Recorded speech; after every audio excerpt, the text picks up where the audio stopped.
90 minutes plus extra time and penalties if necessary to decide whether it's Nottingham Forest or Blackpool heading to Wembley. And if it's anything like the first leg, we're going to be in for a real treat.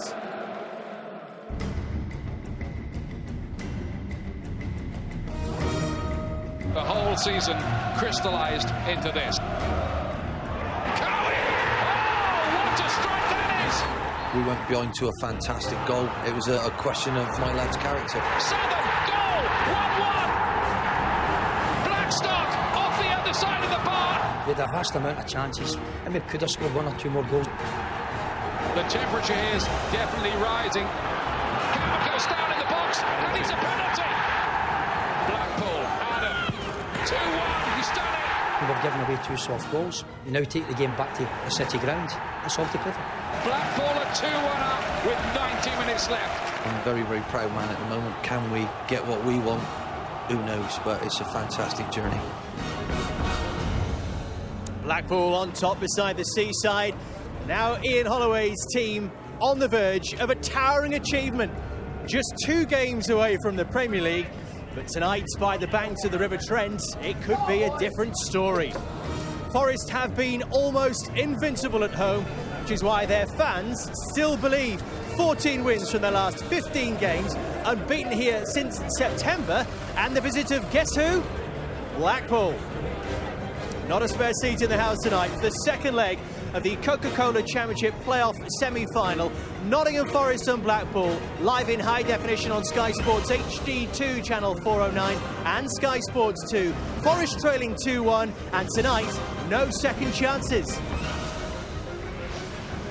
They need goals, which explains their one change tonight. Paul Anderson drops out, and their top scorer, Robert Earnshaw, returns. 19 of his 23 starts this season have been here at the City Ground. So have 13 of his 15 goals. Blackpool unchanged for the 5th successive game.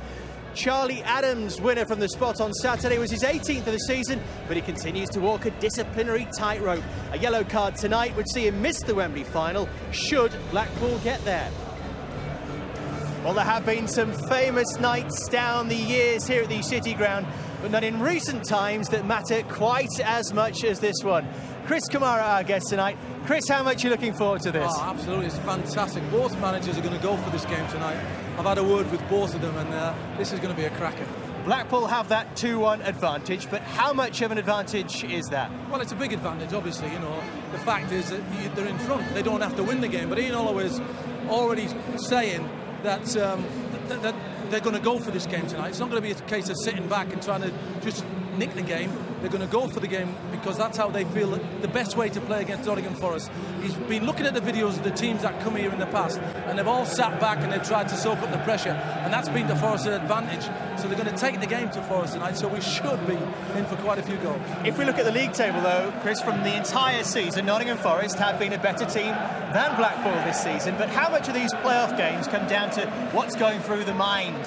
Well, everybody knows, you know, when the playoffs set out at the start of the season, it doesn't matter where you finish in the league. Once you're in the playoffs, everybody's equal. It's as simple as that. The fact is, it's advantage Blackpool from that first leg.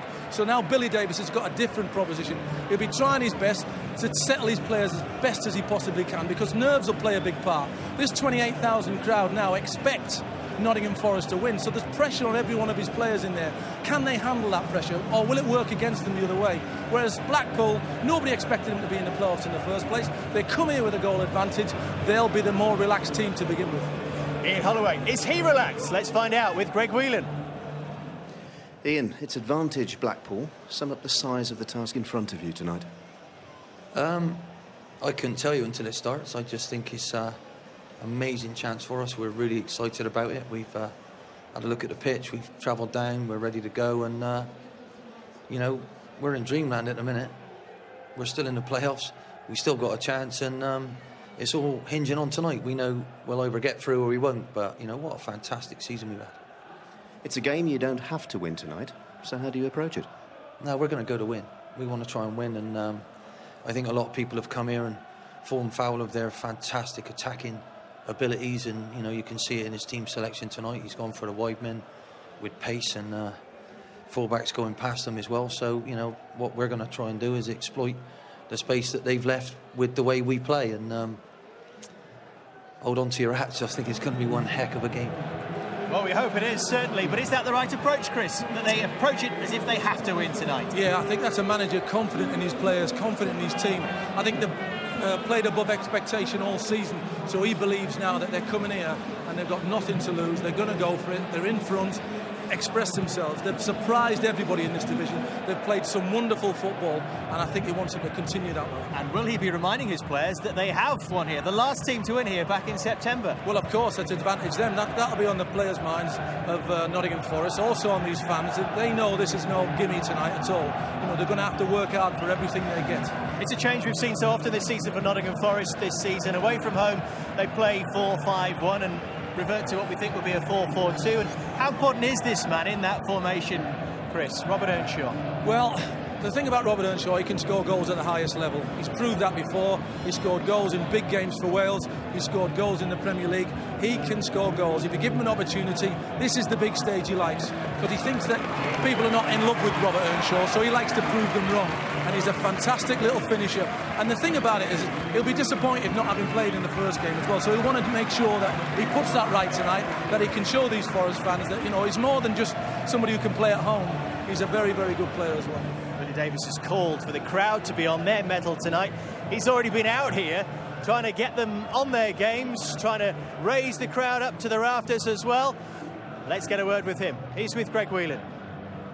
Billy, you've been saying this season that this young team of yours may not yet be ready to make the step up.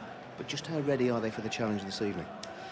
Greg, before I answer that question, can I just say that I haven't seen my two kids for a couple of weeks. I'd like to say, first of all, a happy birthday to my youngest son, Mark, who's 17 today, and also a big hello to my oldest son, Billy. And I hope Mark's had a very good day today. With regards to the question, this young team, obviously, they've done fantastically well. There's no doubt we're very proud of finishing third. There's no doubt we've got a tremendous challenge tonight, again, against a very well-organised Blackpool side. But our home record's been excellent, and if we can do what we have been doing, then there's no doubt we can cause problems. You mentioned that excellent home record, 18 wins in 23 league matches here. How much confidence can that dressing room of yours take from that? Well, that's what I said to them. All week I've been saying that to them. They've got to just go out and enjoy the occasion. That's the most important thing. And yes, we've got a young side, but at the same time too, we've got very exciting players, and they've proved that. And they've just got to go out and enjoy it. They've got to go out and move the ball around and pass it well. There's no doubt we've got to try and put the away side under as much pressure as we can.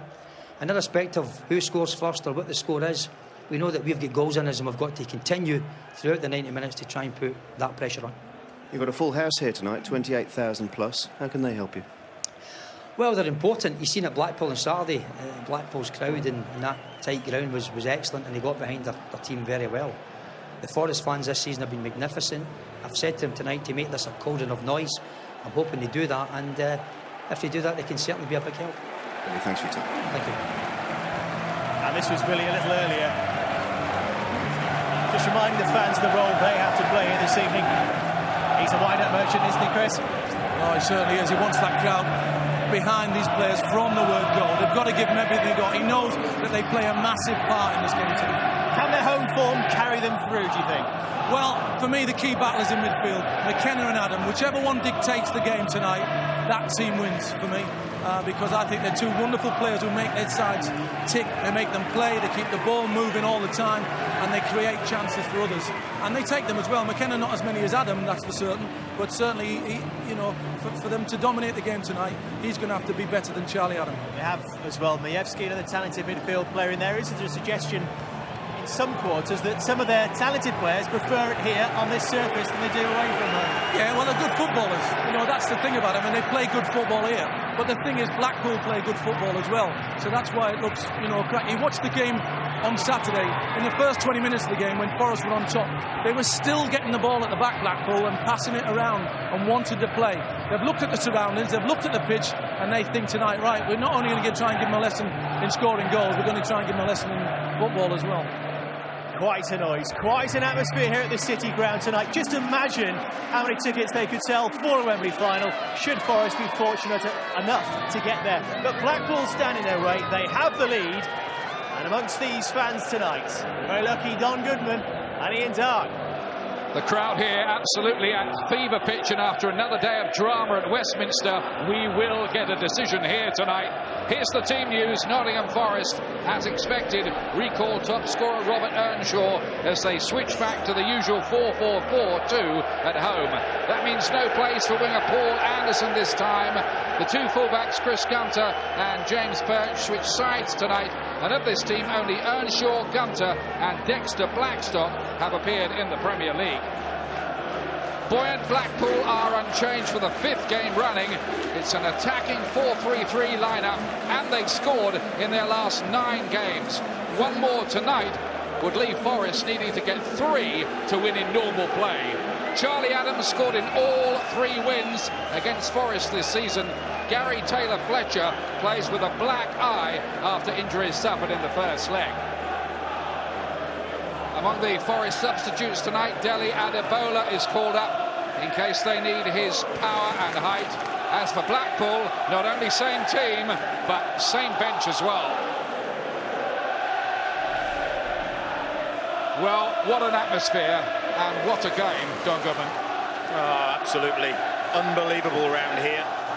Mixed with the nerves is the excitement that your team, whether you're Tangerine or Red, very, very close to living the dream and getting to the Premier League. Well, they've known some big nights, haven't they, here? Big European nights. 2 times European Cup winners a generation ago under Brian Clough. 4 times in the League Cup. They won the Championship of England in the very first season after being promoted. You might remember in those days when Tony Woodcock and Peter Wydd were doing their stuff, and John Robertson was a wizard of the wing. Long time ago. They've been out the Premier League now for 11 years, and they have a deficit to pull back here, but Forest's home record is nothing less than awesome, Don. Oh, it's an incredible home record, you know, but the question is, this isn't any ordinary game, is it? And we speak about nerves and we speak about players playing the game rather than playing the occasion. That's the $64,000 question. Can Nottingham Forest transfer that incredibly brilliant home form into this conundrum, into this situation? Can they stay relaxed enough to do their thing, play their football, and most importantly, get the goals they need? Because that's the difference. That's where they've fallen down away from home, but they haven't had many such problems scoring here at the City Ground. You can almost feel the nerves of the players there in that little tunnel, can't you? You can see it, and it's very, very interesting, isn't it? Mark Clattenburg having a really long chat with both Paul McKenna and Charlie Adam, and the last thing he's going to want to do tonight is to have to send anybody from this field of play. And he is one of those referees that will talk to players. Butterflies, knotted stomachs, but these two sides have to relax, try to play their football and get to Wembley, because that's the prize here tonight. It was an absolutely terrific game at Bloomfield Road on Saturday. Blackpool won it 2-1. Bound to be a great game here, I think. It's coming up for you live in just a moment. 2 of the biggest characters in the game, Ian Holloway and Billy Davies. And let me tell you, 2 men absolutely pumped as well. There'll be some spectacle on the touchline here this evening. And what about the game itself? Forest 1-2 down against Blackpool. The match commentators Don Goodman and Ian Dart. And a game which is going to be played against a cacophony of noise. In his match programme notes tonight, Billy Davies, the Nottingham Forest manager, calling for a non-stop cauldron from start to finish to help his side over the line and get Nottingham Forest to Wembley for what would be the first time in 18 years. But Blackpool are going to go for it here. That's all the work pre-match, and remember, they have a 2-1 lead, and in the last 5 seasons, no side in this division, in this situation, in the semi, has ever overturned a deficit. Not since West Ham in 2004 against Ipswich. Well, that's the size of the task. Listen to the size of the noise. Lee counting the goals, even turning to the crowd and urging them to make even more noise. It is deafening out here. It's absolutely brilliant, and it's very important that Blackpool, well, they don't get overawed by it. I don't think they will. Nottingham Forest haven't conceded a goal at home for nearly 12 and a half hours. The last 8 games in the Championship. Their form has been awesome. And Here's Majewski looking to cause some damage early on. The playmaker invited in, looks to curl one. You'll see a lot of him, won't you, getting forward tonight? There's absolutely no question about that. He's a very, very capable player. I don't think Blackpool will be wise to let him run at them with that ball. Yes, it's a disappointing shot in the end, but he's perfectly capable of bending situations like that into the top corner. Has to be decided tonight. Remember too, it's always worth reiterating this point, away goals don't come into it should the aggregate scores be level. It would go to extra time and, if necessary, penalty shooting. Everett winning the header for Blackpool. They can't wear their Tangerine shirts, but they are wearing the Tangerine shorts. They certainly are. It's absolutely intriguing, isn't it? You know, I think Paul McKenna, I heard Chris Kamara at the top of the show talking about how important Paul McKenna is going to be a massive part of Forest's operations here, because they've got such an attacking team. So many attacking players: Majewski, Cohen, Tyson, Blackstock, Earnshaw. They've got two marauding fullbacks, and so Paul McKenna is going to have to be a really, really disciplined performance from the Forest skipper here. By the way, the referee Mark Clattenburg had a little word with Billy Davis before the kickoff. He thought that Nottingham Forest were late back from their warm-up. Whether that was a few mind games from Forest ahead of the game, who knows? No comment.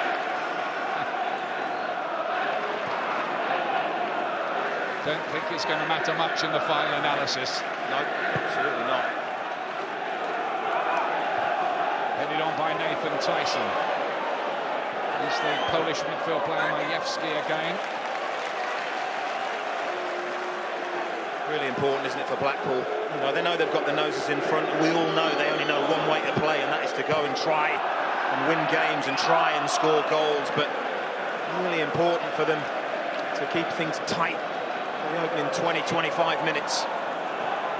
Everett winning the header, taking a blow on the nose as he did so. Forest looking to make this high tempo all the way through to get at Blackpool, make it as uncomfortable as possible for them. Blackpool did win here in the league, and that was the last time Nottingham Forest lost at home, way back in September. They're 20 unbeaten since here, Forest. Quite remarkable, isn't it? I know the games that they actually lost here, 3 of them, felt that they really should have won all 3 of them, Nottingham Forest. Well, that's bounced nicely for Majewski. He's got Cohen arriving on this side. It's a good challenge, that, to deny him from young Coleman.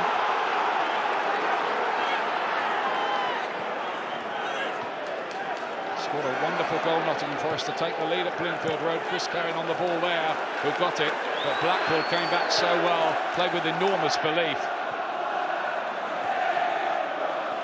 Showed a lot of character, didn't they, Blackpool, in the day? That's a bad tackle through the back of Charlie Adam. I think he's all right, and he'll get up.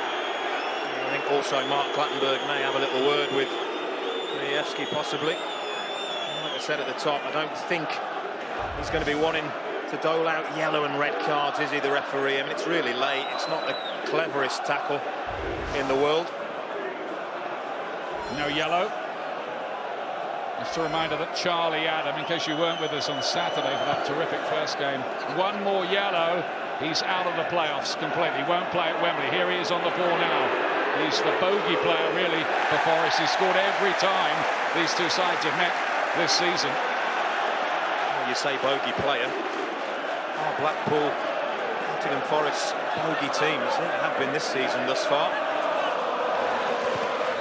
Yeah, they were the only team to do the double over them in the Championship this season. I was saying about the character that displayed. They went behind on Saturday, didn't they, at home, to a wonderful goal by Nottingham Forest. They went behind the week before when they were trying to hold on to their playoff position, and showed enormous character that day. So I don't think the character of this Blackpool team could be called into question. Everett plays it up to Taylor Fletcher. Lovely. Ormerod, dipping one. Oh, that was not far away from Brent Ormerod. He he gets a round of applause from Gary Taylor-Fletcher, who lays this off lovely. And you knew, didn't you? As soon as Gary Taylor-Fletcher chests that, it's sitting lovely for Ormerod to put his foot through it. He knows what he wants to do. He wants to hit the ball up and try and dip it under the crossbar. And you know what? It just shows you just how close he was. It's a super effort. Brett Ormerod was with Forest the last time they got promoted on loan. That was from the third tier, of course. Billy Davies, the Forest manager, saying today he thinks this game and promotion from this division is worth now over £100 million. Majewski to try and thread this through. Earnshaw! Big chance! Goal! Nottingham Forest! It's Robert Earnshaw! He's levelled it up on aggregate. Well, the whole ground has gone mad. The Nottingham Forest bench went mad. They're right down below us. The goalkeeper's going mad. Everybody connected with Nottingham Forest is going mad. And in that split second, it tells you the exact reason that Billy Davies has picked Robert Earnshaw here tonight. Because he's so composed. He's onto it like a flash. It's a defensive mistake, I'm sorry to say. But he's still got a little bit of work to do, hasn't he? I think it's Alex Baptiste. He doesn't clear it. He should clear it. Earnshaw doesn't care. He's onto it like a flash. He knows where the goal is, and he guides it on target. And look at that reaction. It's a huge moment in this football match, in this tie. That's the early goal Nottingham Forest wanted from Robert Earnshaw. He scuffed the shot, but that didn't matter. The placement was everything. The placement was everything. He knew where the goal was. He didn't even look up to see. And that's what separates the natural goal scorers, and he's one of them. Taylor-Fletcher to Coleman, who caused a bit of havoc when Blackpool equalised at the weekend. The young man is on loan from Everton, where he's already shown up pretty well in the Premier League, notably in the game against Tottenham that we showed you on Sky earlier in the season. Well, how did Blackpool respond to that? It was a rare mistake by Alex Baptiste, who's been terrific for Blackpool this season. He has been terrific all season. He had an opportunity to clear that. Highly unfortunate, isn't it, in a game such as this? And himself and Blackpool have paid the ultimate price, but let's not kid ourselves. There is a long, long way to go in this football match before Nottingham Forest can win it. Blackpool, we just spoke about the character that they've got. Won't be questioned. Adam takes all the set pieces, goes an awful long way towards Ormerod, just wouldn't come down for him. And here's Majewski. Let's not forget, this football match, this tie, it's level. Nottingham Forest, they may be winning on the night, but it's level. And that's the way that Blackpool and the players and the supporters have to look at it. With a wall of noise around him, Cohen tries to go forward. And as they did on Saturday, Blackpool faced with trying to retrieve a disadvantage. So Don's right, 2-2 aggregate. Southern looking to thread it through, but away by Wes Morgan, part of that Nottingham-born central defensive pair, Wes Morgan and Carvin Wilson.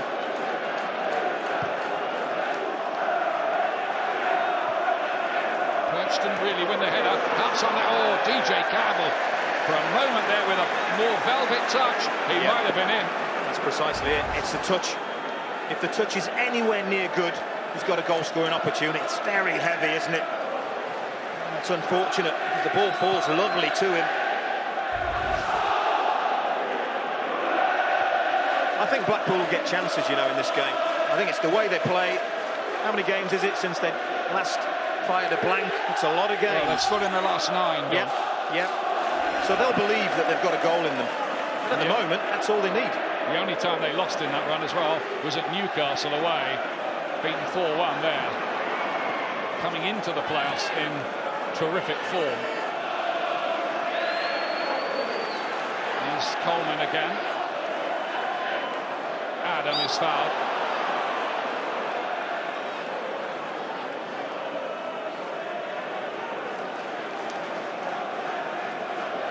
Believe it, can you? We've only had 10 minutes. It's like we've been going for ages. And the lead from Saturday only lasted 7. Can Blackpool bite back? Adam plays this one forward. Gary Taylor-Fletcher playing with a big shiner after the weekend's exertions and an injury picked up. Now Ormrod. Corner. They have got quality from set pieces, we know, from either Charlie Adam or this time it will be David Vaughan. Nearly scored against Bristol City, didn't he, from the corner from that side, swung it in.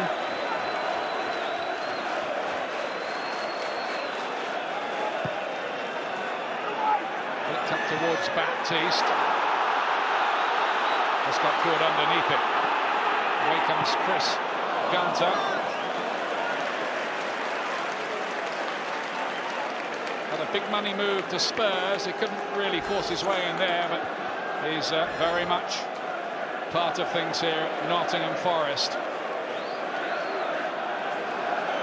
Hard to believe it's 11 years since Forest were in the big time. Top division. It's 39 years since Blackpool were. The year that Jimmy Armfield retired. That long ago.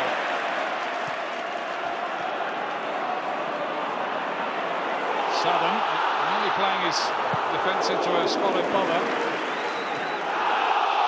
Ball by Vaughan, was it? The crowd thought so. None of the players did. Neither did the referee.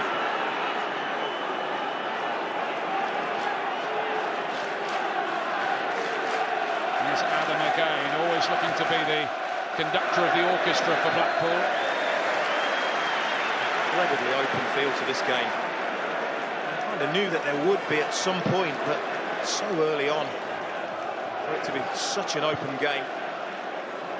Fantastic for the neutrals. Not many neutrals in here. Now they're onside. Earnshaw again. Chance. And a vital challenge this time from Baptiste to deny him. Really important for all the criticism we gave him over the goal. Let's give him a lot of credit. He's the one that heads it out. And look, the left back, Stephen Crane, he's deep. Plays Earnshaw on. And Baptiste gets back really well. Earnshaw, well, his eyes must have been lighting up.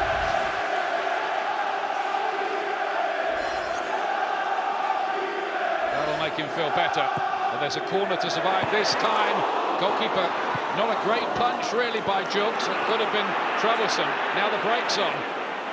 Really helter-skelter stuff here, as it was at Bloomfield Road. Adam, did he see the goalkeeper off his line? He did. Yeah, and a right smile. He knows exactly what he was trying to do. Lee Camp is a long way off his line, but never gets the elevation. Great when they come off. Going to afford a smile when they don't, when you've scored as many as he has this season.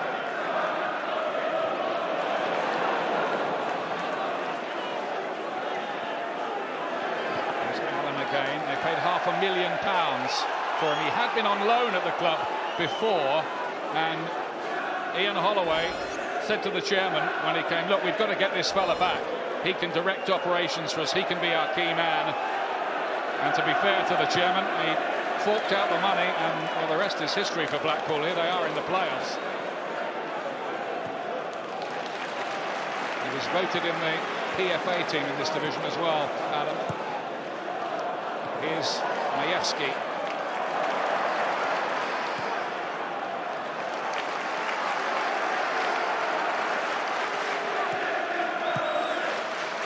Earnshaw again, dropped into a nice pocket of space. Cohen, onside here, cut right across and away by Alex Baptiste in the nick of time. Much involved, the defender, who comes from this county and has a lot of his family as Nottingham Forest fans, Alex Baptiste.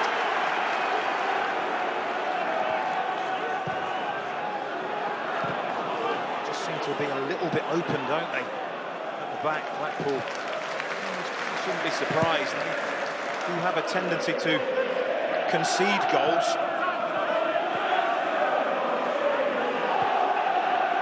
Chris Cohen.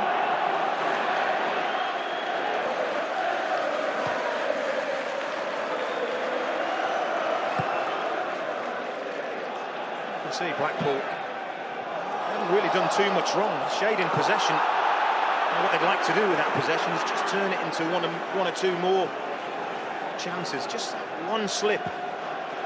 That's the costly moment so far.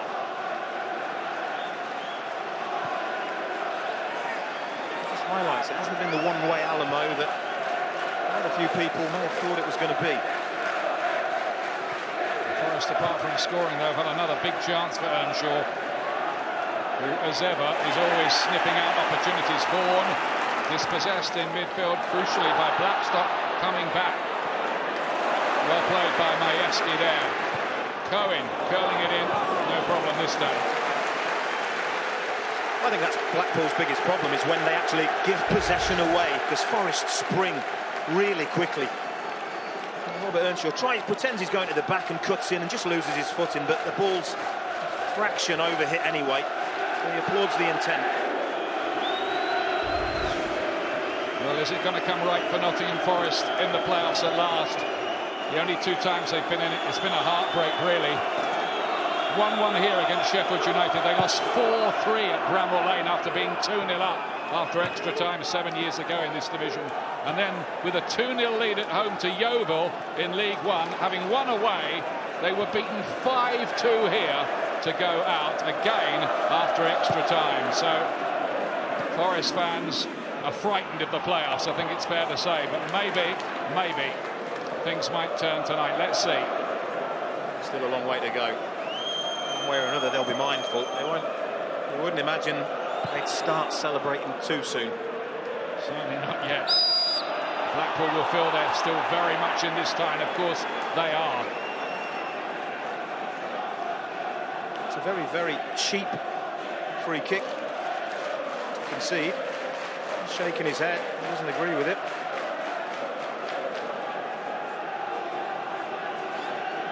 Once again, Charlie Adams says, leave this to me.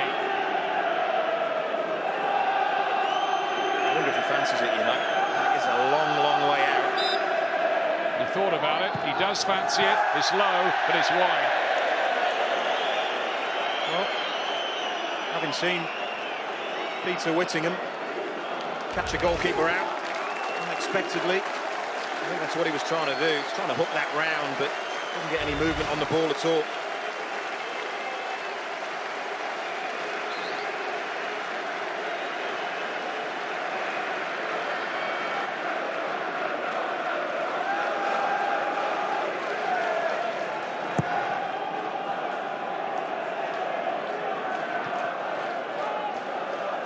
With the header. He came forward an awful lot from the back, didn't he, at the weekend? Ian Everett, in fact, he set up the equaliser.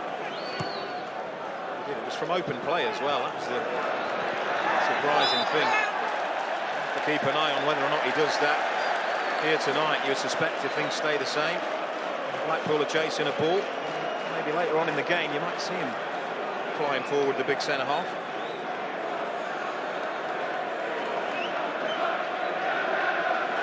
For Ian Holloway at Queen's Park Rangers as well.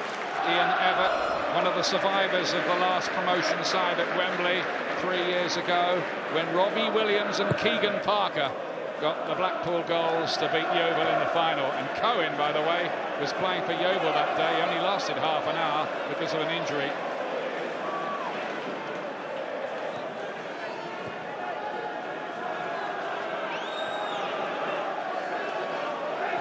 There's no doubt about it. It's a Premier League ground here, as it has been in the past. Will it be again next season? Is that handball by Morgan? Looked like it to me. Oh. It's going to be a free kick for certain. Keith Southern's challenge. It's a silly challenge, isn't it, really? Because Wes Morgan isn't going anywhere. Keith Southern shouldn't be fouling him. Blackpool may be asking the referee whether they should have had a free kick here. Look, he leans his arm towards it. It certainly looks like a handball to me. High up on the arm, but the arm nevertheless. Mark Clattenburg didn't think so. I had a good look at it. He was refereeing at Old Trafford as recently as Sunday. United beating Stoke there, of course, but to no avail in the title race, as it turned out.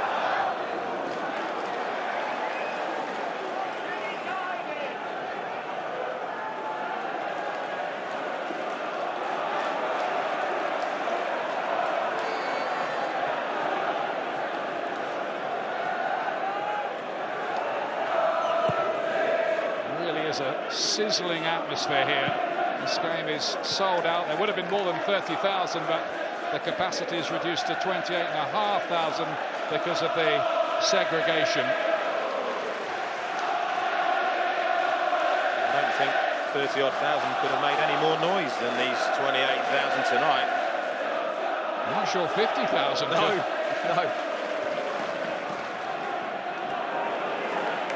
Goes Everett with the header for Blackpool. Good little flick on. Here's Adam. Very good challenge from Calvin Wilson. But it's Brett Ormerod now for Blackpool. Good looking ball towards Taylor Fletcher on the back post. Good defending, you know. Gary Taylor Fletcher is pretty good in the air. James Perch would have known. He was just behind him. Had to get ahead on this. Had to get a touch. Does really well, the defender. Pat on the head from Lee Camp.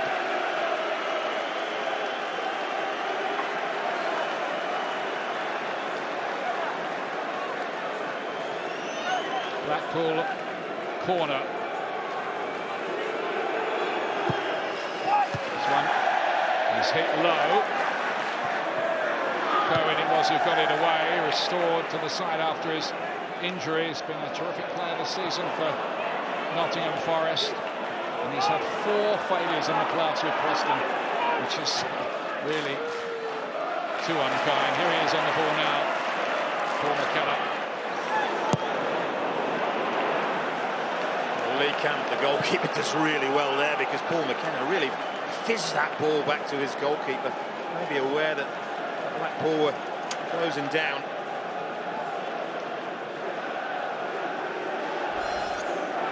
Well, he's been terrific this season in the PFA team and voted the Fans Player of the Year here at Nottingham Forest. Every successful team needs a good goalkeeper, don't they? Forest certainly got one of those outrageously good defensive records. And there are precious few English goalkeepers around in the Premier League. I wonder if the thought of Mr. Camp ever crossed Fabio Capello's mind for the squad. Maybe, maybe not. Here's Adam.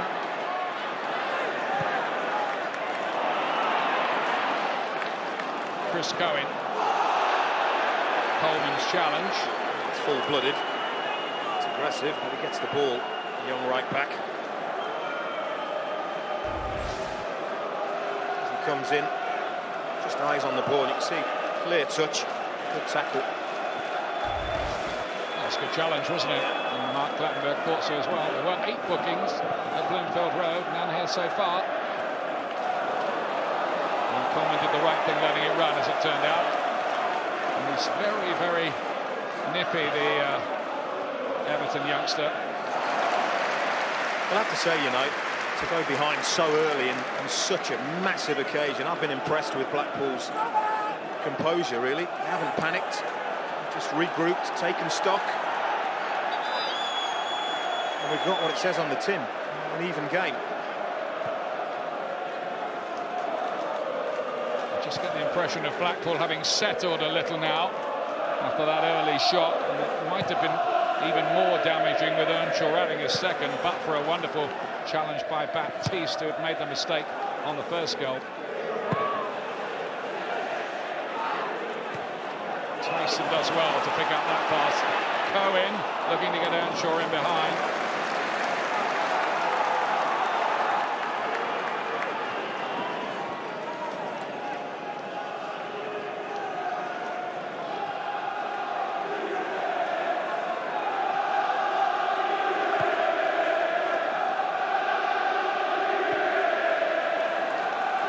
Cardiff City leading Leicester with a home leg to come tomorrow night in the other semi. Only one of the 4 teams can get lucky and go to the Premier League. DJ Campbell here, who couldn't play Leicester if those 2 sides want to meet the final. Adam! Oh, he got a fingertip to that. Good save by Lee Camp. Well, he's getting closer, isn't he, Charlie Adam? He's already had a couple of audacious attempts, but this goes down in the decent attempt, doesn't it? Lee Camp needs to get that touch. That ball is going to dip underneath the crossbar, and it's good goalkeeping. That's a brilliant save by the goalkeeper. who arrive from Queen's Park Rangers.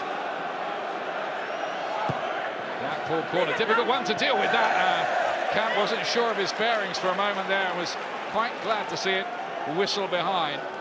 It's whipped in ferociously, but it wasn't exactly a ferocious strike, was it, that put Forest ahead from Robert Earnshaw? But look, he doesn't even look to see where the goals are. He knows instinctively.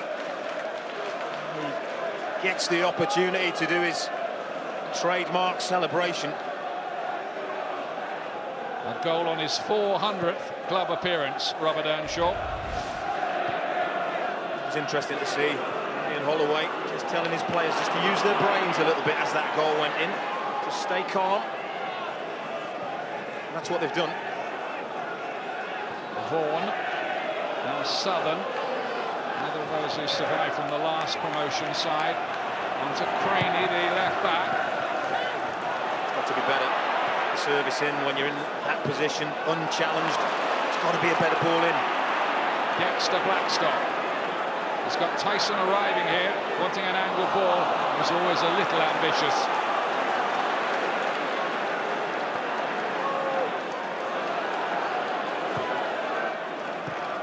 Campbell fizzed that rather, and into the wrong area as it turned out for Taylor Fletcher.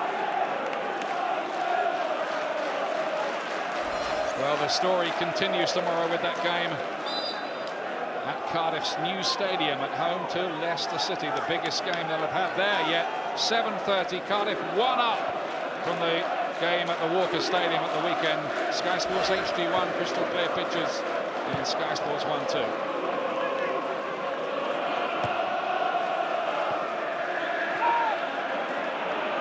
Majewski for Nottingham Forest. Towards Earnshaw, very nicely done. Cushioned to Cohen, who wants to try his luck. Yeah, gets an ooh from the crowd, but Matthew Gilks in the goal for Blackpool, always in control of this. He knows he's got his angles right. He knows that this is going wide. The goalkeeper. It's a good run from Earnshaw just to create that shooting opportunity. Just drag the defenders away with his clever little run. Nearly half an hour gone and it's flown by here. Taylor Fletcher. Ormerod took it off the feet of Taylor Fletcher. Now Seamus Coleman. Blackpool asking one or two questions. Adam White to Craney here. Now Vaughan. Good goalkeeping again. We speak about goalkeepers and how defenders love having a dominant goalkeeper behind them, a goalkeeper that will come and take charge of situations. It's a prime example of that for you. Tyson with a little flick on. He's preferred to Paul Anderson tonight. There's the flag up this time against Earnshaw. But he couldn't help putting the ball in the back of the net anyway. I don't think he's ever been able to help it. Billy Davis having a little go at Mark Clattenburg. He feels that Chris Gunter was fouled as he played that ball forward.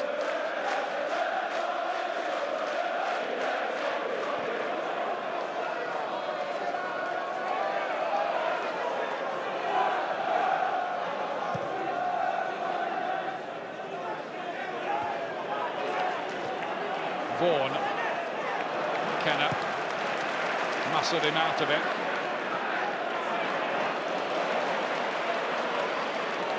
Earnshaw on again towards Cohen. A lovely challenge by Southern. Won the ball fair and square. But Blackpool getting in a mess. Vaughan's lost possession. What can they build here? Dexter Blackstock. Cohen. Blackstock again. Terrific so far. Couldn't finish it. Well, it was terrific. And it was so noticeable how many red shirts were forward there. 4, 5, 6. Trying to get in the penalty area.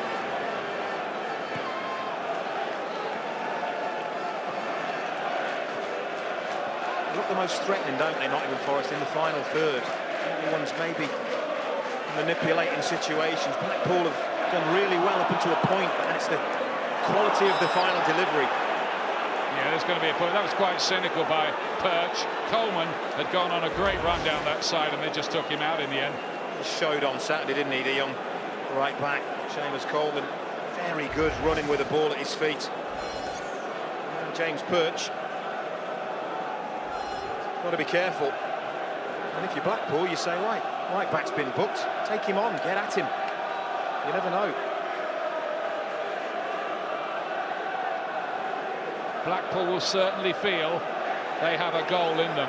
They usually do, but they do have this big problem of Forest's wonderful defensive record here.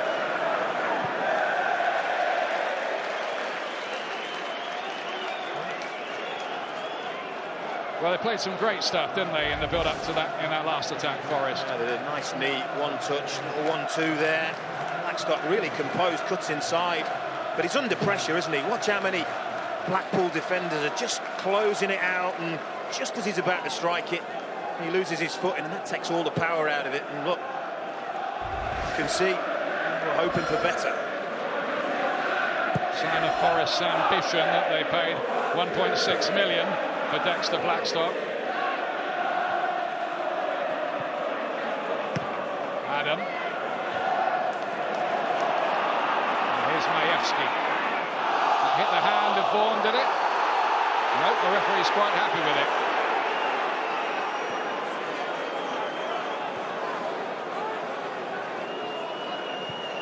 Baptiste with a long diagonal ball. Craney, no, the bounce was against him.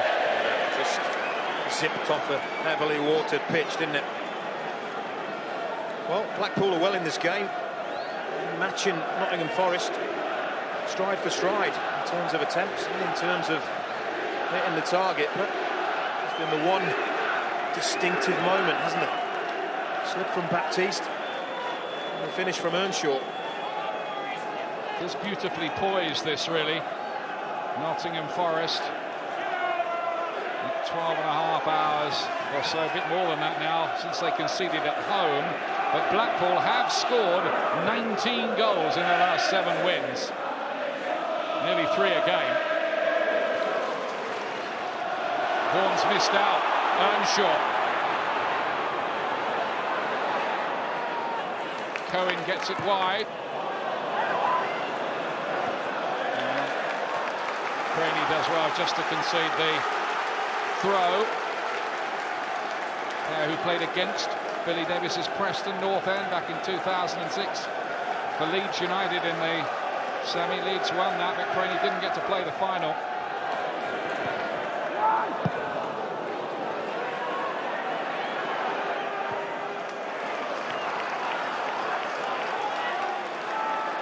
A lot of football left, but if it stays like this, we would have extra time and, if necessary, a penalty shootout.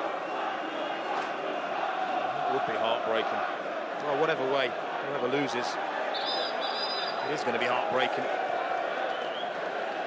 That's the bottom line here. Somebody's going to Wembley and somebody's going on holiday.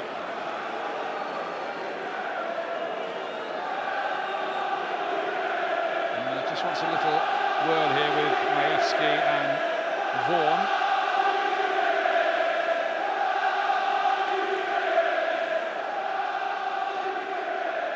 Forest did pay out £1 million last week to make Majewski's move to Nottingham Forest permanent. He had been on loan.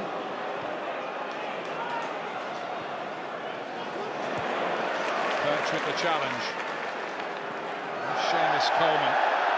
Great experience for the Irish youngster to be part of this promotion attempt by Blackpool. Southern going in studs first, but not above ground level. I think it was a good honest challenge, both for Wes Morgan and Keith Southern.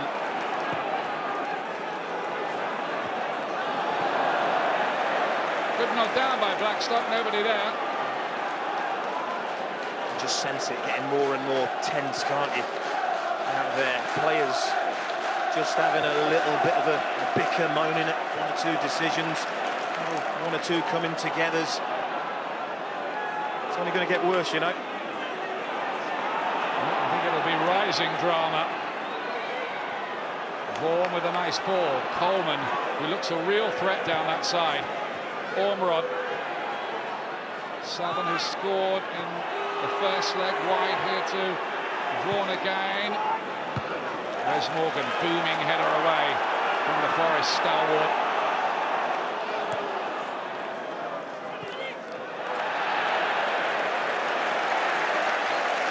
Good strong defending, isn't it? Perch, who started that night when Forest imploded against Yeovil 3 years ago. Morgan came on as a substitute as well.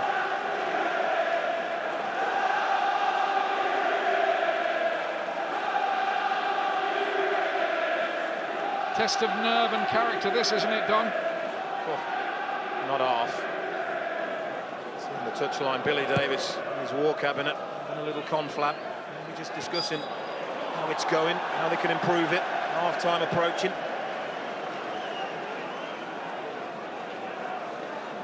There's Ned Kelly, David Kelly, Ned to everybody in football. That's how you know him. Your mate, isn't he? He is. I think he's gone a bit greyer tonight already. I think we all have. McKenna, straight to Adam. Good play by Taylor Fletcher. Craney. DJ Campbell. Neat stuff this from Blackpool. They've shown in these playoffs just why they did make it into the top 6. Coleman, on he goes, but there was no end product. Well, that's the epitome of their night so far, you know. Really neat, tidy passing, good little play. Coleman does really well to work the space, and that final ball just isn't quite good enough at the moment.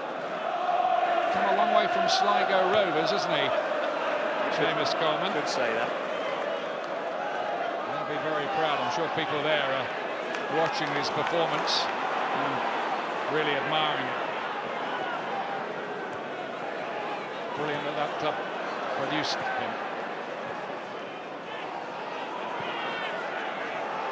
Albright getting himself into a good position. They're knocking on the door, Blackpool.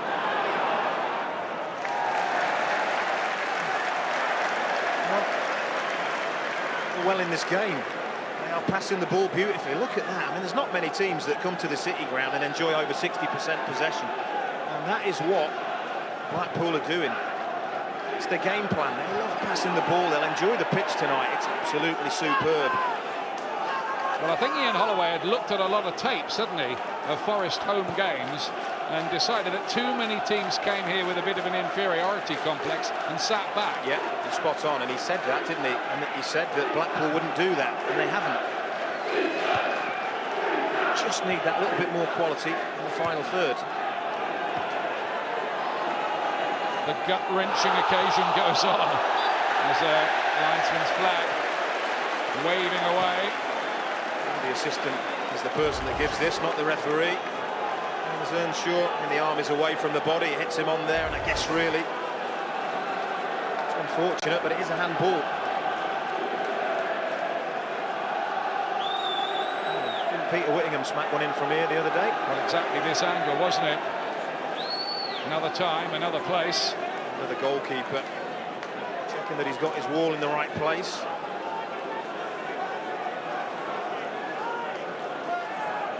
Nasty little moment for Blackpool. Cohen to swing it in, and it was always going to be Matthew Johnson's ball. The manager might be having a little word in his ear. Going there, poor by his high standards.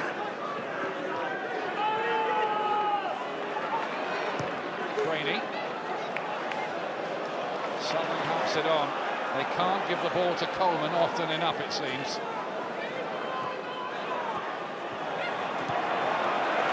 Really working something again. But since conceding early, Blackpool have had the lion's share of the possession and are trying to break down this very resolute Nottingham Forest defence. You can see behind the goal, their supporters, they're enjoying this because their team are playing well and they are giving Nottingham Forest a real test here tonight. And I know they've opened up one of the lounges at Bloomfield Road as well tonight, where everybody's huddled around the television, chewing fingernails.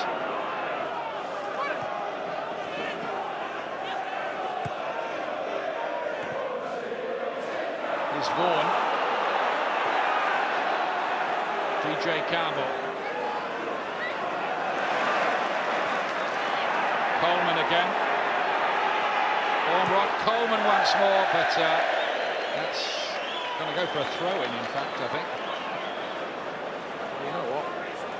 He's their most involved attacker at the moment, isn't he, Seamus Coleman, the right back? And once again, highlighting exactly what Blackpool have come here, what game plan they've came here with. It'll be interesting to see whether Coleman can force his way into the Everton side next year in the Premier League. They obviously like him, and you can see why. But it is another level again. Unfortunately for Blackpool, they won't be able to keep him. You wouldn't think so anyway. Cohen is the player down. He's holding the back of his head. I'm not sure the players on the far side of the pitch realised, but the referee stopped that really quickly. As he has to when it's a head injury. He just slides in, doesn't he? It's an accident, isn't it? Southern's trying to avoid him. He's had quite a week, hasn't he, one way and another? Chris Cohen, he had mumps last week, nearly didn't play at Bloomfield Road. Blackpool wished he hadn't played because he hit them with an absolutely superb volley to put Forest ahead. And now he's taken this bad knock here, but he plays just about every game, and usually the full 90 minutes. I think he's played the full 90 minutes in 48 of the 52 games. Well, that just illustrates in what high regard Nottingham Forest and Billy Davies hold him in.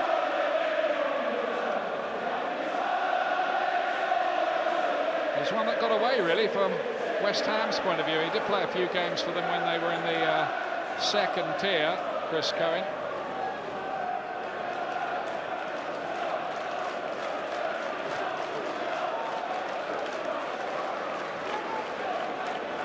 (2-2) on aggregate after Robert Earnshaw's early goal here tonight to level up the tie. No away goals, remember. Doesn't come into it.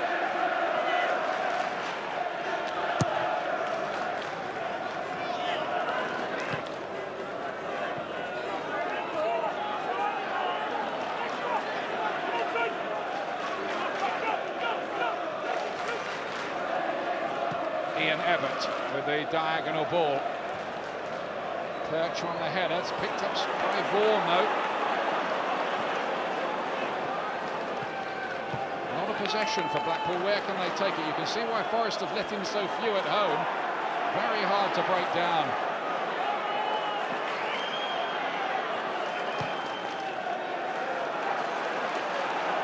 Baptiste. Everett, a player who did appear 4 times in the Premier League in his early days at Derby. He's come forward here, the central defender. Adam to Carwan, a bit too long. Wondered when the big centre-half Ian Everett was going to make his way forward. Brought the ball out, passed it into midfield and continued his run. Refreshing to see, isn't it? Well, obviously the boss has given him licence to do that, hasn't he? Comfortable on the ball. Created the equaliser on Saturday. Steve Thompson there alongside Ian Holloway.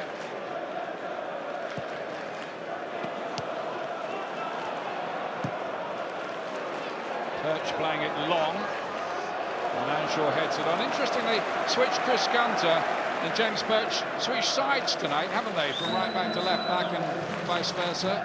Wonder why that was. It's really interesting, wasn't it? They're both attacking fullbacks. They both like to get forward where possible. Maybe they felt that the players in front of them would be complemented more by switching sides. Southern. It's Taylor Fletcher. Earnshaw. Lovely touch by him to Majewski, and Dexter Blackstock is offside. Yeah, he went too soon. He can't believe it. He shouldn't be going too soon, and also there was options further out to the left as well. That was a really, really good situation. I said, when Blackpool give the ball away, that's when Forest are at their most dangerous. It appeared that he went too soon, but that is ever so tight. Ever so tight. Billy Davies certainly thought he was onside. And the replay, you have to say, tends to suggest he was right about that. But you know, as far as the officials are concerned, my initial reaction was he looked offside. Could understand why it was given, but it was maybe just the sheer pace with which they broke. Big decision, that. It was, yeah.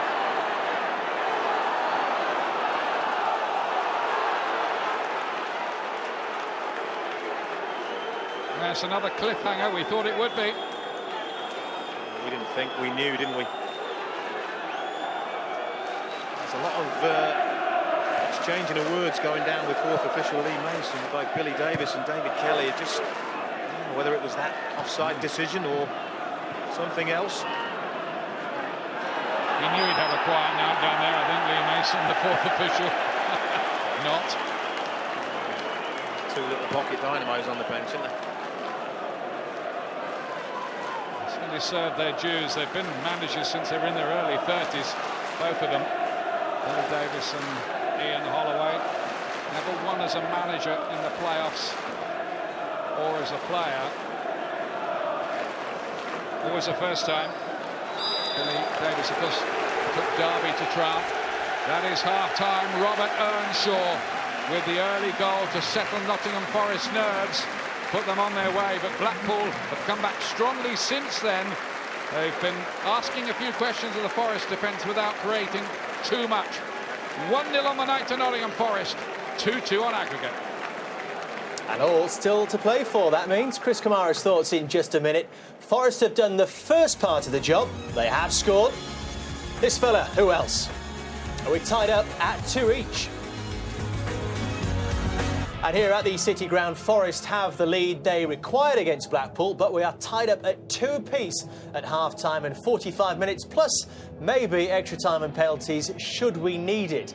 Chris Kamara is watching on. Chris, the word from downstairs is that Billy Davies is raising the roof in the Nottingham Forest dressing room. Well, why would that be? He won't be happy with the amount of possession that Blackpool have had because they've played so deep. They've played on the edge of the 18-yard box and they've just allowed them to pass the ball around.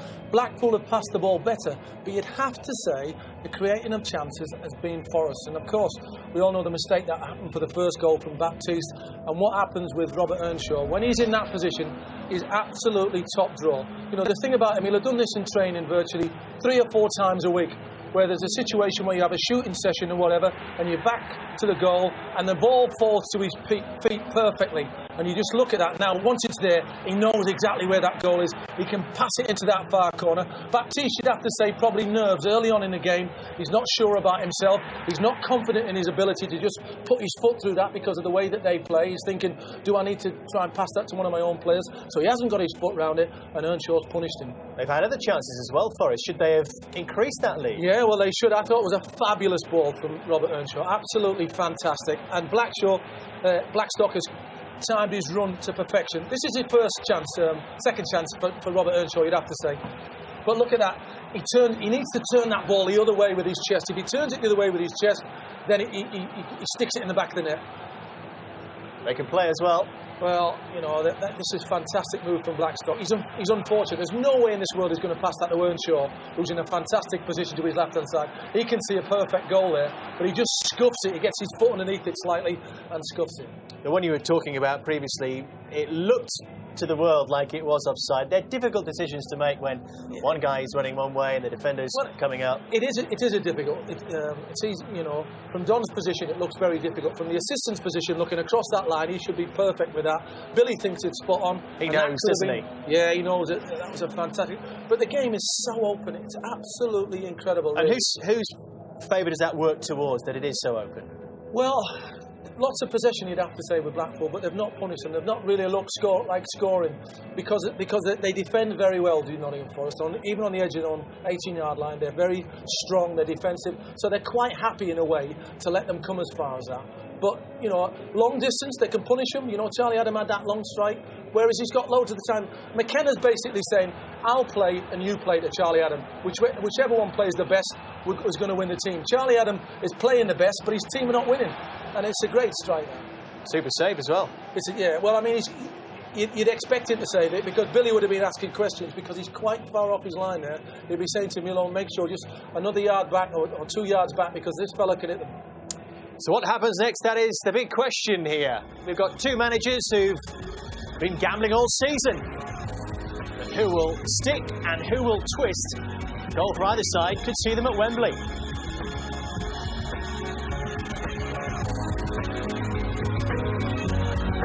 Well, tonight we'll find out who makes it to Wembley first in the Championship. Will it be Forest or Blackpool? Forest done the hard bit. They've got their goal through Robert Earnshaw. Back in the side, tying things up at 2 apiece. And another snip as well. That's as close as Blackpool have come. Charlie Adam, no surprise there. But what will Ian Holloway be saying to his players at half-time? I think they need to go from back to front a little bit quicker, because what they're doing is they're passing the ball nicely, but Forest are getting back. So he'll be saying to them, look, we need to get quicker. We need to sharper a lot, get right at their throats as quickly as we possibly can, because at the moment they're back, they're settled, they're set, and we're having to work very, very hard to create any chances. It's a huge 45 minutes, Chris, in both of their seasons, in both of their histories. We can go as far as saying that. What do you expect? Well, if Billy has had a go at his team, it'll be simple as that. You know, you've got to get tighter, you've got to get closer. It's okay dropping off, and we've been fortunate maybe that they haven't created any chances, but if you keep dropping off like you are, eventually they're going to get themselves a very, very good chance.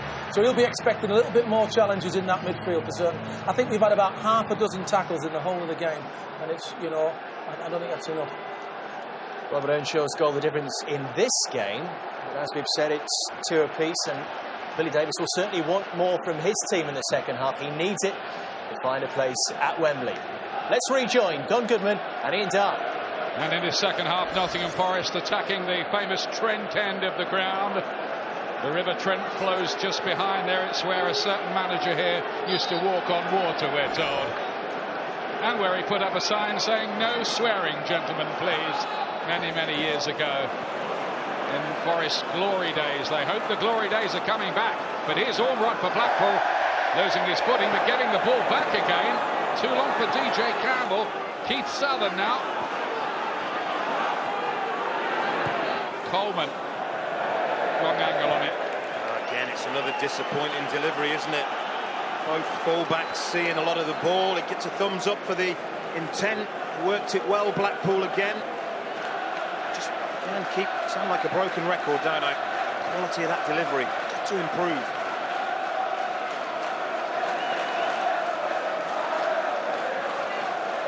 Well, this is so finely balanced now, and so much, of course, riding on it for both of these clubs.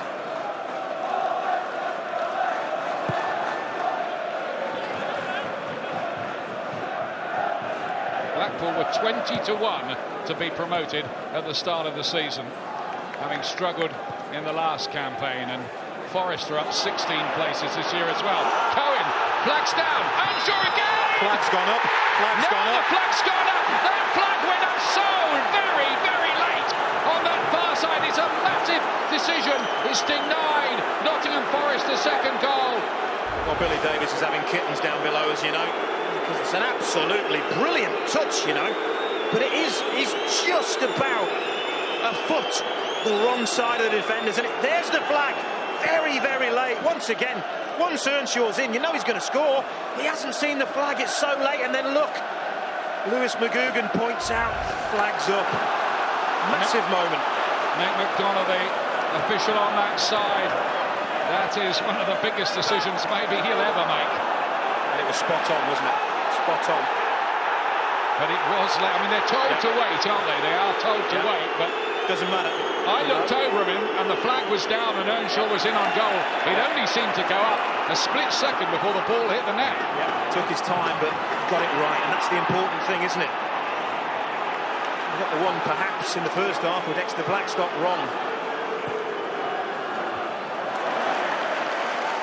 Big pivotal moment, perhaps. Fine lines, isn't it? That's what they're paid for. You've got to give them credit when they get it right.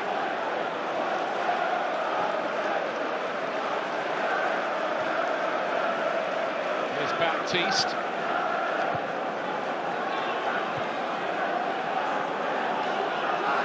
Lots of composure about Blackpool, particularly when they're in possession. Their passing game was pretty good in that first half, though they did find it hard to carve out any chances.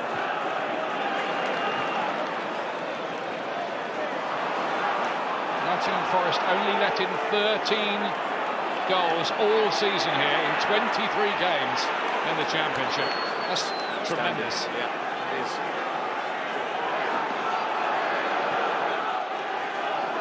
Miserly is the word. It's Gary Taylor-Fletcher. Vaughan. Good spin, wasn't it? Shot, not so good. Well, he's predominantly left-footed, isn't he? Big moments we've had. It was a big moment when he scored, but watch the assistant referee on the far side as this ball is rolled on. He takes his time and then he decides. It's a little bit like cricket, isn't it? LBW decisions. The finger doesn't always go up instantly. I have to say, that was as late as I've seen one. I'll say it again. Correct decision, though.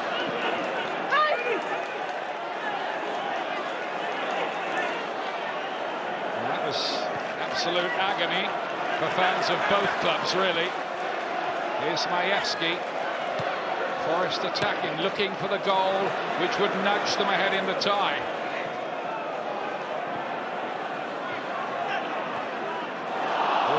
Given away by Perch. It's Taylor-Fletcher. Nicely worked. Adam looking for the right one. It hit the back of Ormerod's heel. And Ormerod's challenge, which looks the referee. I think he's got the card out here. Brett Ormerod in the book. It's a late one, maybe frustrated. It was a really good situation for Blackpool there as they're breaking forward. They lose possession and genuinely making an attempt to get to the ball there. Look, you can see how close he gets, but he doesn't get it. And when you dive in like that and you miss the ball, you can expect to see yellow. Just before that, he had a really good situation, lots of bodies forward. Blackpool, Craney, the left back, was well advanced in acres of space on the left-hand side, but he wasn't spotted. Well, it's a ferocious argument here with a place in the playoff final at Wembley as the prize.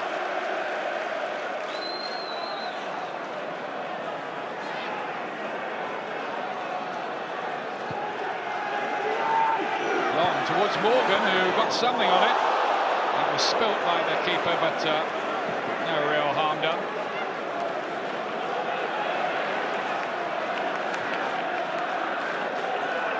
Vaughan again, a player who came through the Dario Gradi Academy at Crewe Alexandra and found himself playing at Real Sociedad at one time. There's your centre-half again, look. But good work too. Into the box. I have to say, he does it very well, and he does it a lot more than most centre-halves in the Championship.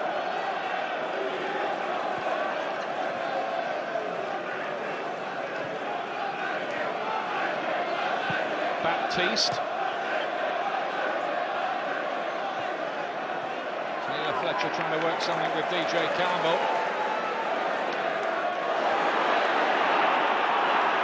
Want the free kick here, but they're not getting the free kick. Forest, and Cohen got straight up again once he realised that was the case. Draw your own conclusions.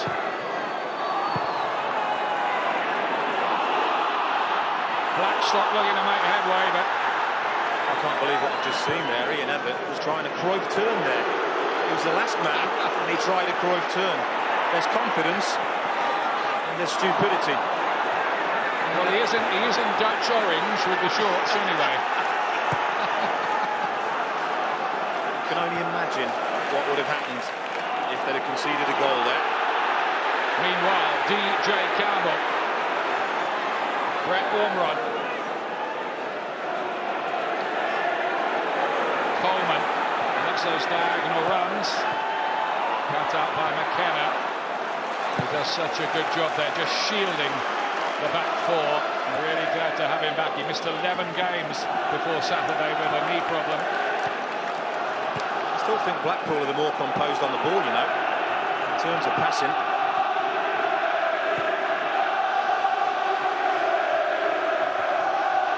Taylor Fletcher away by Wes Morgan, but here come Blackpool again. They've had a lot of the ball in Forest's final third without being able to carve out very much so far.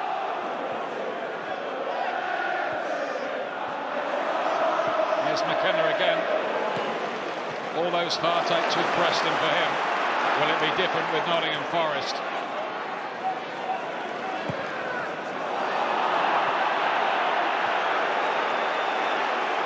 Puts his hand up, the skipper. Maybe. And Billy Davies, look at that. Look what he wants, and they respond accordingly. He's a feisty little character, isn't he? Billy Davies. Yeah, he's still going. Must be a little bit nervy down there on the Forest bench, because they're up against a team who really are passing the ball around incredibly well. And the playoffs have been kind to Blackpool over the years. 5 times they've been in them, 3 times they've been promoted. They're bidding to become the first team to go right the way through the 4 divisions, being promoted via the playoffs every time. Cohen here. Earnshaw. Now Tyson. Too long for Blackstock. That's the first time he's had the opportunity, isn't it, to try and force Seamus Coleman, the right back of Blackpool, back towards his own goal. Uses his pace, digs across out, just a little too much on it. But that's where Billy Davies will want him, further up the pitch. He does have the option of his usual starter, Paul Anderson, to come and play either wing later on. Anderson maybe a little unlucky to be left out tonight, but that was the tactical switch the boss wanted. Somebody had to go to make way for Earnshaw. Oh, they absolutely did. And that decision's been proved dead right already.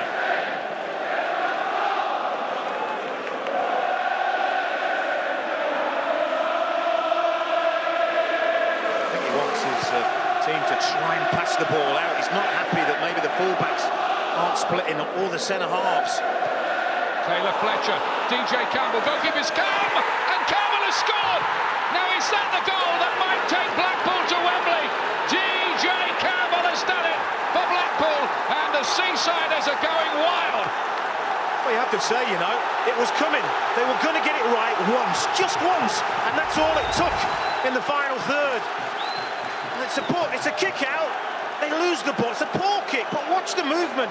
Omerod's in. Great little ball over, and Lee Camp decides to come. I think that's a bad decision from a normally very reliable goalkeeper. But watch, he comes and he comes. DJ Campbell would have had a really bad angle, but he knows the keeper's there. He knows what he's got to do. Lift it over the keeper. It's a brilliant finish. Absolutely brilliant. Lifts it over, and Blackpool, they waited and waited for the chance, and when it came, they took it. DJ Campbell, who scored twice against Nottingham Forest in Blackpool's recent 3-1 win in the league at Bloomfield Road, but that is a bigger goal again.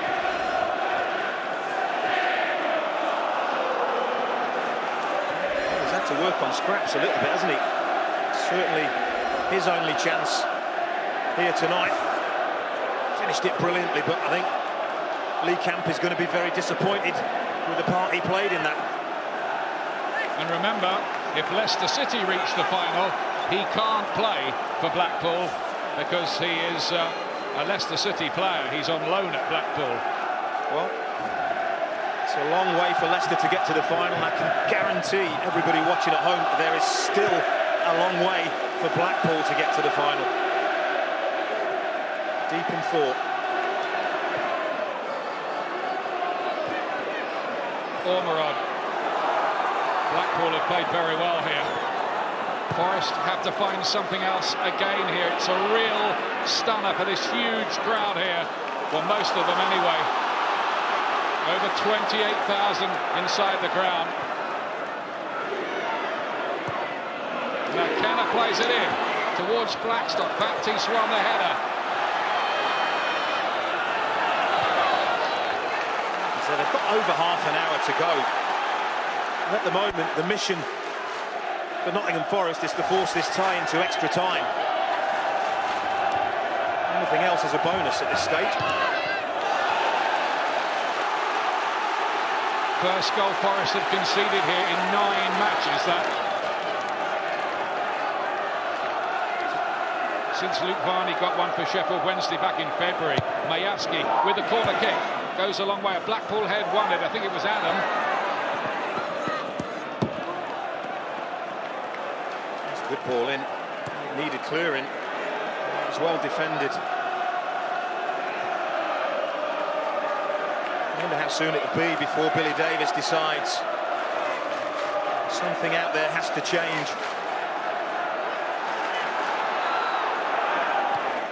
Morgan. We saw again, haven't we? We've seen again the character that Ian Holloway's Blackpool have shown. Well, now it's Billy Davies' Nottingham Forest's turn to show that same kind of quality, battling character.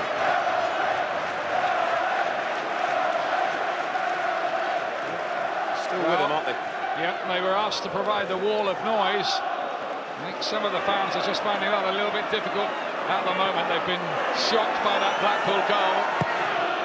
Just like the players have got to pick themselves up and raise it. So have the supporters. You called it at half-time, Tom, when we were talking off-air. You said there'll be a moment for Blackpool if they keep on knocking on the door like this. Yeah, passed the ball too well. They've got in such good areas throughout this match for them not to get it right just once. They certainly did. There's Keith Southern. Now Majewski. Neatly done by the pole. Picked out a lovely ball. Earnshaw. McKenna. Now then Nathan Tyson. That's easily the goalkeeper's. Just thinking, how big was that linesman's decision to deny the Forest second goal? Absolutely huge, wasn't it? The longer the game goes on, the more big it was, but we have to say it again and reiterate, he got it spot on. Mick McDonnell, the official concerned.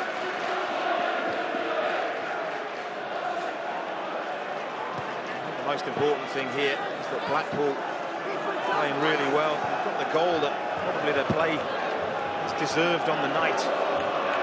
We know it's fine margins, and we know that to win playoffs you certainly need a little bit of luck along the way, and maybe that was Blackpool's. Coleman was fouling Tyson in his exuberance. But I think we said it, didn't we, on Saturday? There's something about this Blackpool side. There's something about their levels of belief. 3 times now in the space of 10 days we've seen them go behind, haven't we? And we've seen them respond to going behind. That's the crucial thing. Good teams respond in the face of adversity, and that's exactly what Blackpool have done.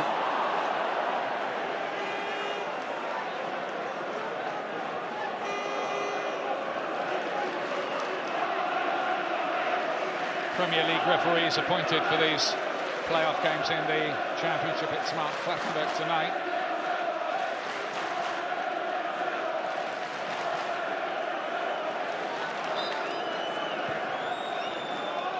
Blackpool have played 52 games this season now, and they've only failed to score in 7 of them. Impressive, isn't it?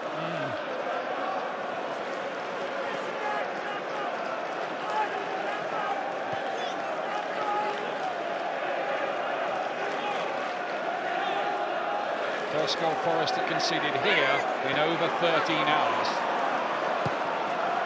Now then, Ormerod looking to latch onto this one. Lovely control. 4 in the box, Blackpool.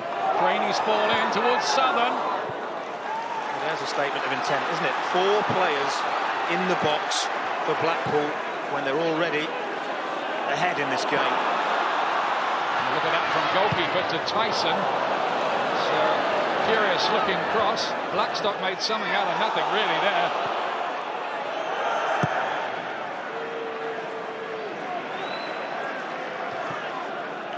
Nottingham Forest, who finished 9 points ahead of Blackpool in the regular season.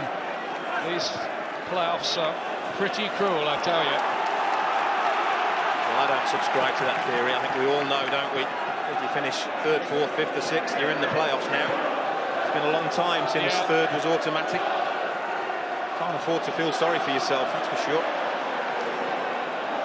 They all vote for it, that's for certain. Oh, drops nicely. Earnshaw, he got hold of it. Hit Baptiste. He's claiming handball here, Earnshaw. You can't have them.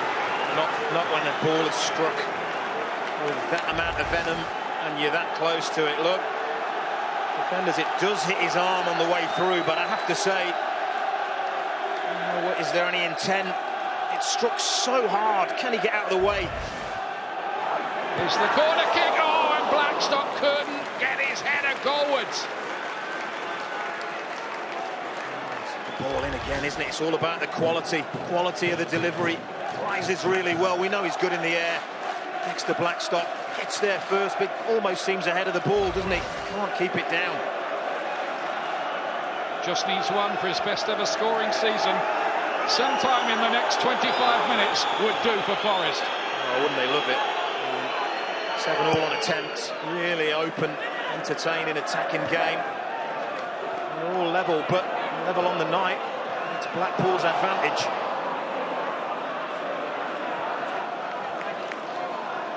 Craney.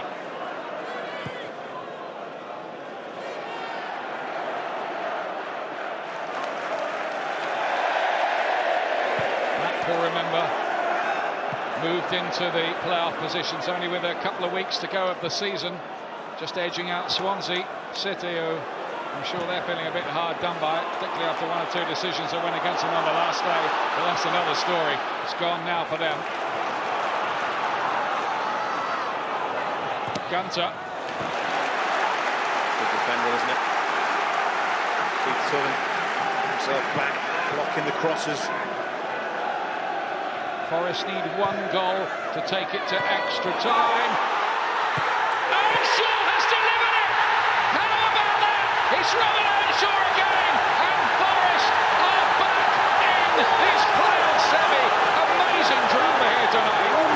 Well, should anybody be surprised? I really don't think so. I really don't think so. And again, the unfortunate thing for Blackpool is I think this is very, very avoidable. It's a short throw, it's just helped in. And two defenders going for the ball, and Dexter Blackstock gets a little toe on the ball, and that is the crucial moment.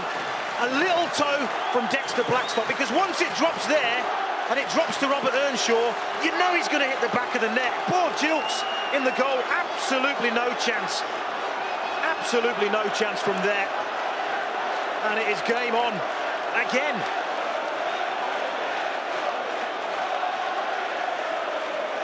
Wild celebrations from Billy Davies and the rest of the team. Chris Fairclough, the former Forest defender, is among them. Julian Dobbie, of course, and David Kelly. What next here?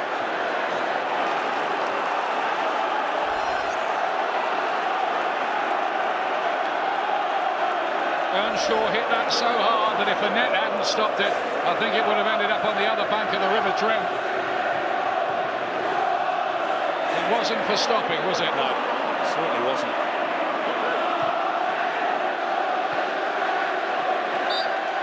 Big decisions made by managers in big situations, and he made the decision tonight that Robert Earnshaw had to start. It was an absolutely spot-on decision.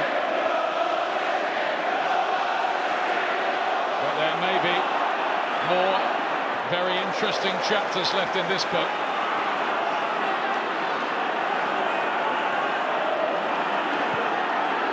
Well, these two black teams have really arrived in this game with hardly a defensive thought in their heads.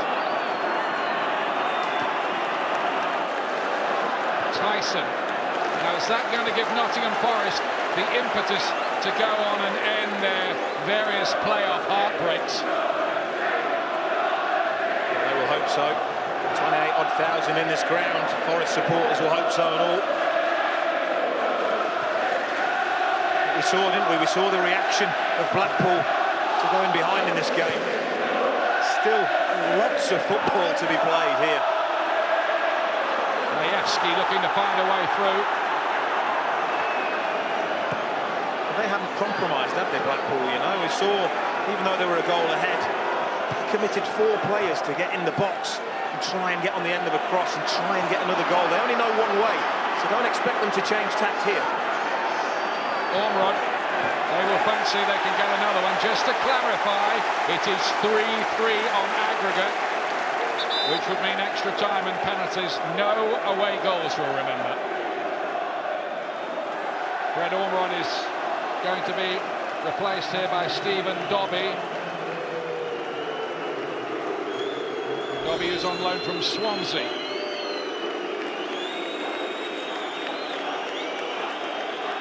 A player who scored 23 goals for Queen of the South in the Scottish First Division last season, Dobbie.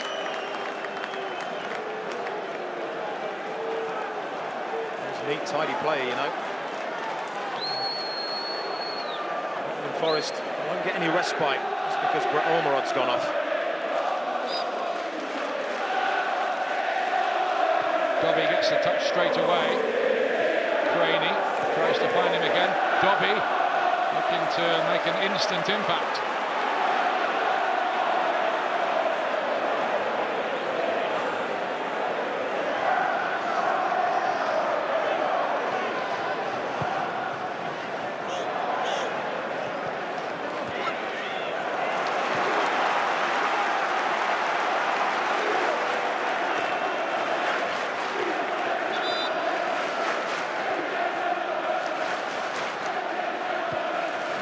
With a little layoff. Gunter. Earnshaw again, apart from his goals, he's displayed some lovely touches as well tonight. Nathan Tyson this time, blocked by Craney.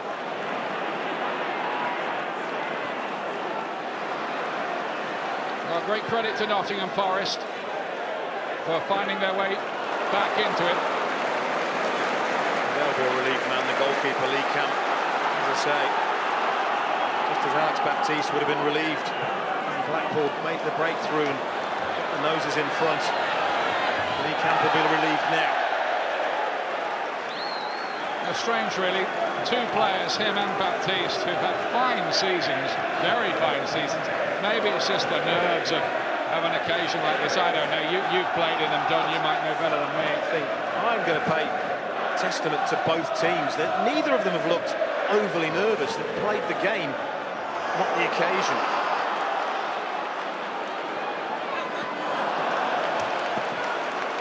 Well, let's hope for more of the same tomorrow when Leicester City try to pull back a 1-goal deficit away to Cardiff City in the other semi.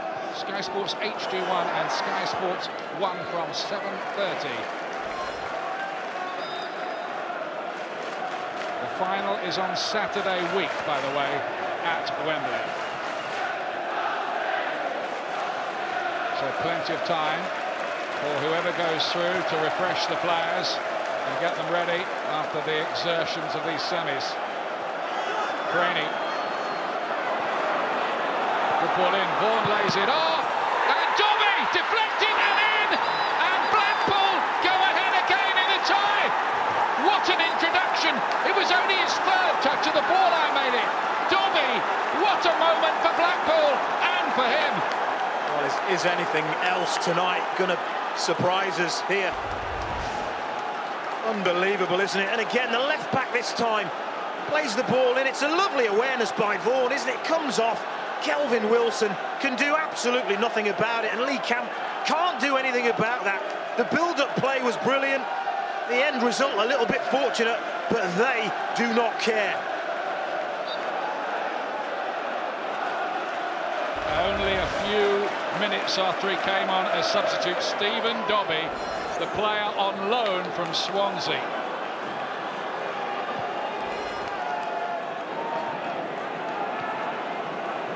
Well. Nottingham Forest have to somehow try to lift themselves to come back again. I don't know about the crowd, I don't know about the managers. I'm having a heart attack up here, to be honest, watching this. Try not to, Don. It's thrilling, absolutely thrilling stuff.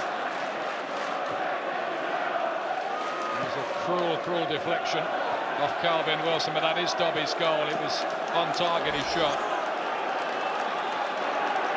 4 of those, by the way, have been as a substitute. 4 of those 5. There was a slip by Baptiste there. Gets it to the near post. Oh, Blackstock! Earnshaw again denied a hat-trick. What a save. Not once, but twice.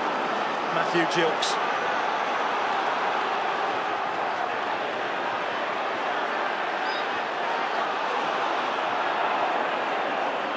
Well, Chris Cohen does really well. There's a slip by Baptiste, but it's a great run to the near post by Blackstock. He gets ahead of Everett, gets the ball on target, and then it falls to Robert Earnshaw. Can't quite turn it. Another good save.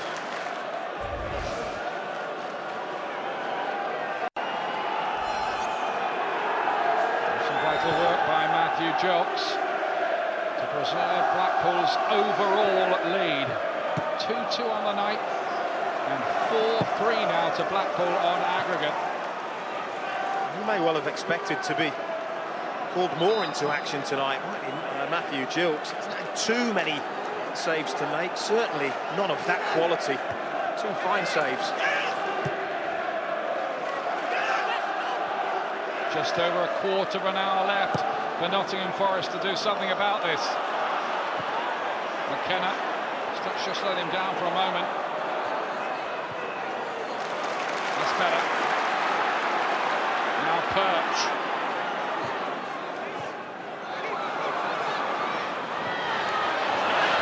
Battling away with Nathan Tyson. Good defending, isn't it? The right back.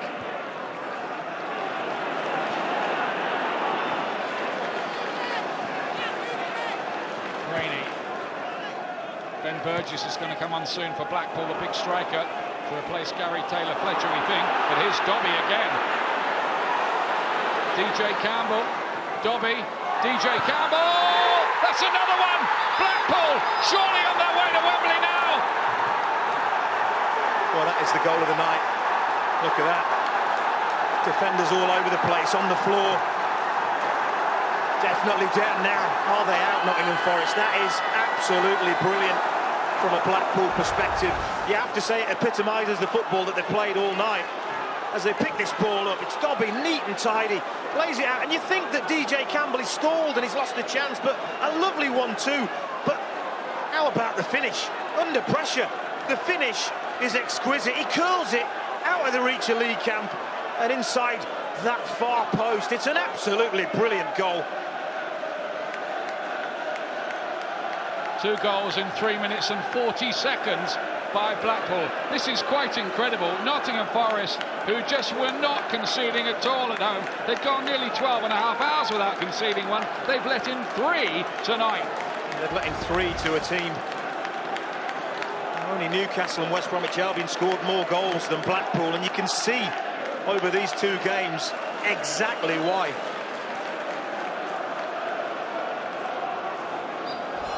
Well, Gary Taylor-Fletcher's work is done for the night, and Blackpool now have a bit of clear water here. 5-3 on aggregate.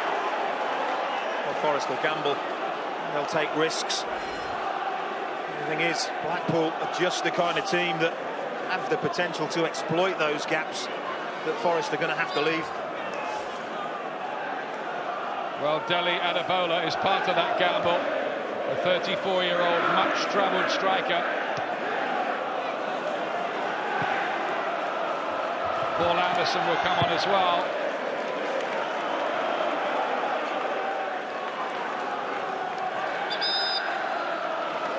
All this after Forest were ahead after 7 minutes. Off comes McKenna, the midfield player.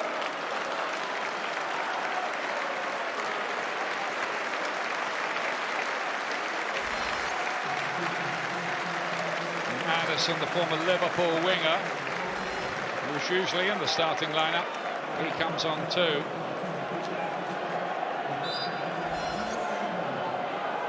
Forest need 2 goals in just over 12 minutes. Tall order, but they've got a tall striker to help them in Adebola. You might see them go a little bit more direct now. Although Blackstock is a handful in the air. Last stroll of the dice. stunned. After a season of such high achievement for Nottingham Forest as well, for a long time it looked as if they might go up automatically. They threatened, didn't they? Just before Christmas and up to January. Right in the mix with West Bromwich Albion and Newcastle. Just couldn't see it through. It's the away form really that let them down. Here they've been impeccable. Majewski to help it forward. Here's Adebola again. Forest need one at least quite quickly now, just to give themselves something to bite on in the last few minutes.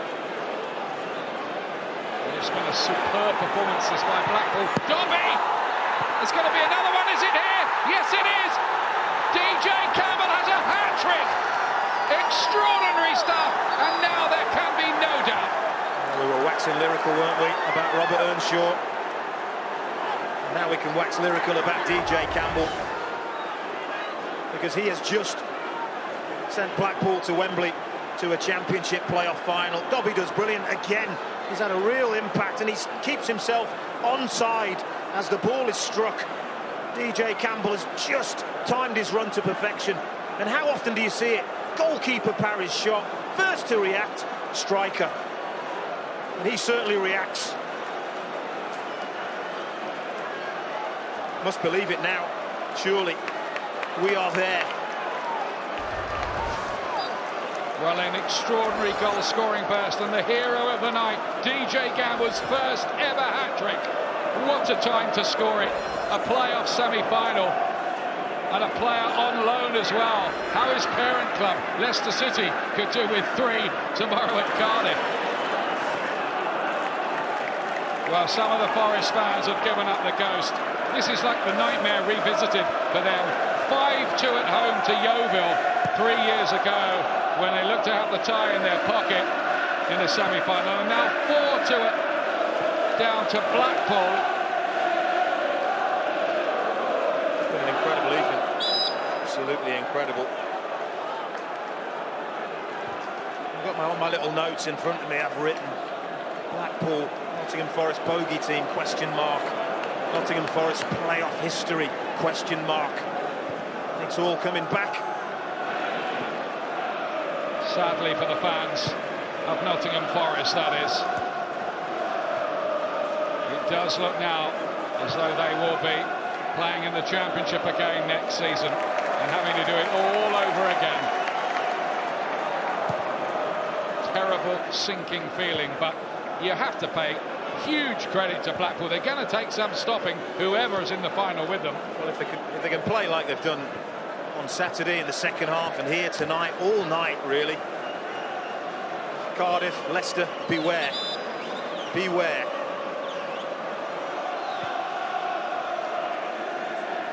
Well, he can only look philosophical now. It's all gone horribly wrong for Nottingham Forest. Did he smell a rat? You know, at half-time he was ranting and raving, wasn't he? Just perhaps not quite happy with his team's first half performance, even though they were in front. He knew that Blackpool were passing the football about beautifully without really creating the openings, but they've certainly created the openings and finished the openings in this second half.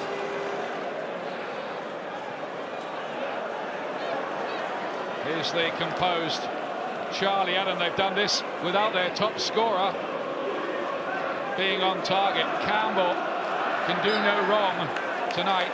Takes his record at Blackpool on the loan to an amazing 17 games and 11 goals. Fair play. That's probably must be one of his best returns, his best periods of his striking life in terms of goal scoring.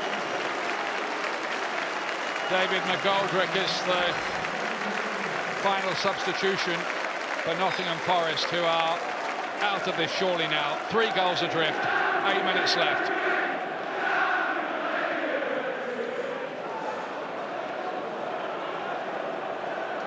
There's going to be a party in Blackpool tonight.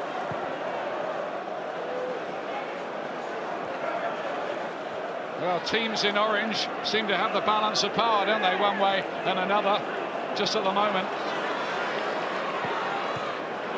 It's Majewski. Clever, not quite clever enough. I think deep down they know that it's going to take something special.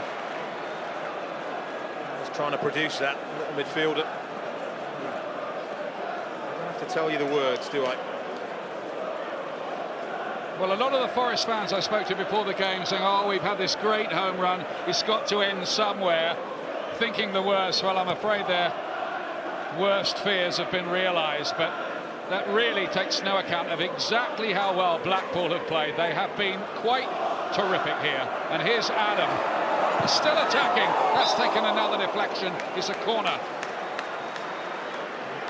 I'm glad he never reacted there. He can afford to smile, can't he? And if you're Ian Holloway, you get a message onto him and you say, do not get booked in the last 7-8 minutes. Blackpool going to Wembley for the 7th time in their history, 3 times in playoff finals, and of course way back in the famous years when they reached the 1948, 1951 and 1953 FA Cup finals. That last one, the famous Matthews final, in which Stan Mortensen got a hat-trick, only to find the final named after someone else. Don't think he minded. I'm sure he didn't. Well, they're back in dreamland, aren't they, at the minute?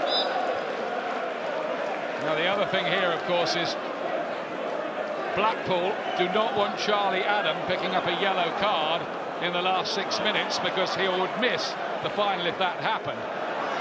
Meanwhile, chance maybe for Nottingham Forest, but McGoldrick breaking through on that side. Robert Earnshaw's having a little go at McGoldrick for not squaring the ball. It's a good run, isn't it? He lets it run across, but Alex Baptiste's got a good position on Rob Earnshaw in the middle.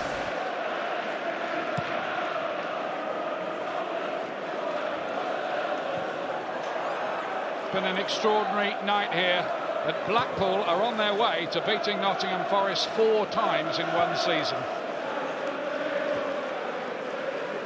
Not many other teams managed it at all.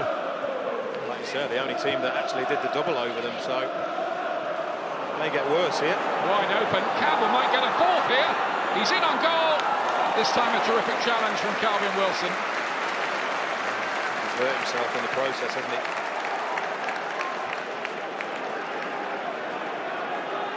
Anderson. McGoldrick tried something cute, but Blackpool have this one in their pocket now, and that Tangerine flag, which is flying at the moment from Blackpool Tower, will be really tugging at the mast tonight. I think they're going to have the illuminations lit early, aren't they, this year? They certainly deserve to light them early, don't they? The big thing for Ian Holloway, maybe to try and calm everybody down a little bit. You know, playoffs are 3-pronged affairs. You've got to leave yourself in with a chance after the first leg of the semi. You've got to get through. You've still got to win. He's got to calm himself down first after tonight. But they've got a few days, haven't they? What is it? 10 days. Their time running out on the wristwatch. I think they know. Nottingham Forest now, the game is up. It has been now for a few minutes. No way back from here.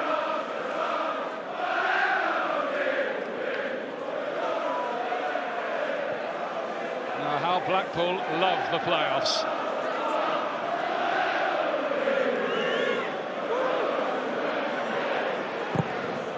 Tyson's effort blocked. Having the gamble, Nottingham Forest now. Blackpool getting everybody back behind the ball almost for the first time in the game, because they've taken on Forest here with a really adventurous spirit from the word go. Anderson plays one in.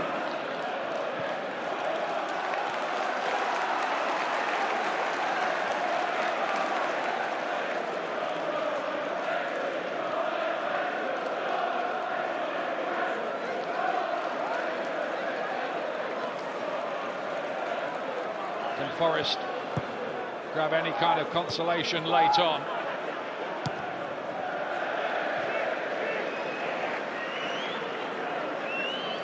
Stephen Dobbie made quite an impact when he came on, didn't he? This substitute involved in a couple of those goals, scoring one, and his shot spilling out for DJ Campbell to get another of them.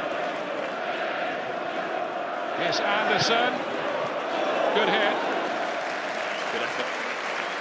It's a generous round of applause from the Forest supporters that are left here. Makes it look easier than it is. It's a bouncing ball that's going away from him. Technically good, but it's all in vain. It's quite a thought, isn't it? Can Blackpool make it to the Premier League? This is a team that were playing in the basement 9 years ago. By the way, Wembley was in the team then. Yep. The answer to your question from people connected with Blackpool will be why not? Ian Holloway said it, didn't he? As soon as they got in the playoffs, he said, well, we're not under any pressure now. Nobody expects us to do it, but why not? We're playing well. And he was spot on.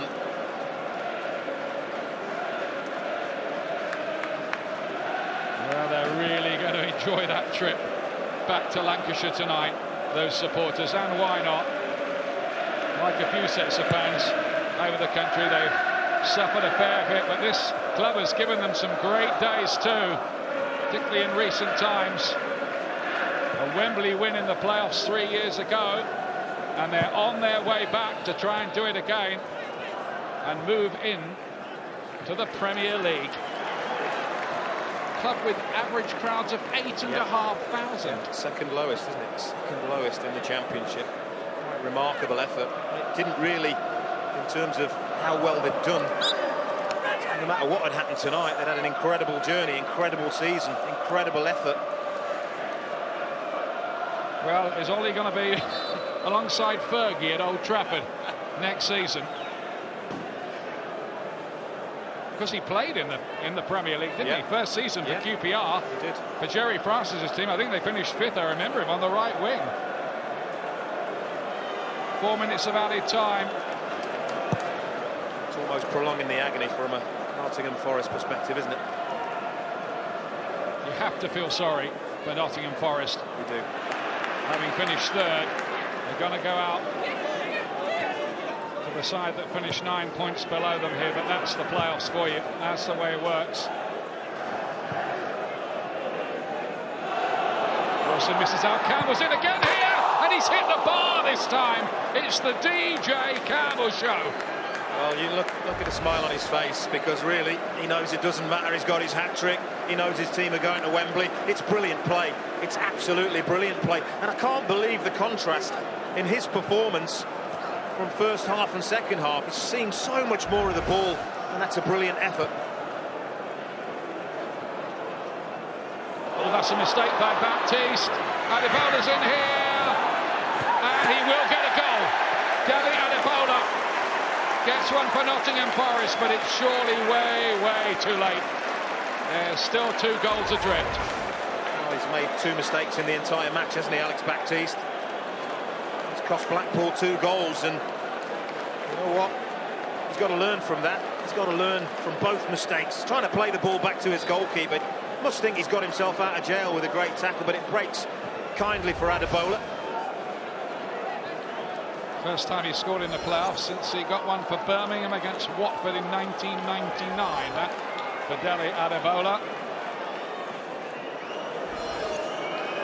But it's not going to matter.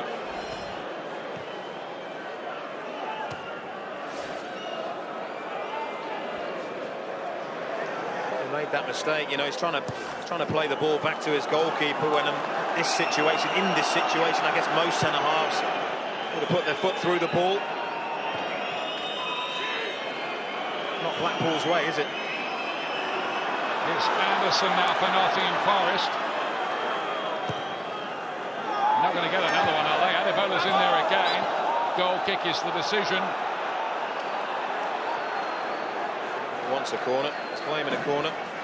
Not going to get it. And by the way, this hat-trick by DJ Campbell is the first at this stage of the playoffs since Jim Magilton for Ipswich against Bolton 10 years ago.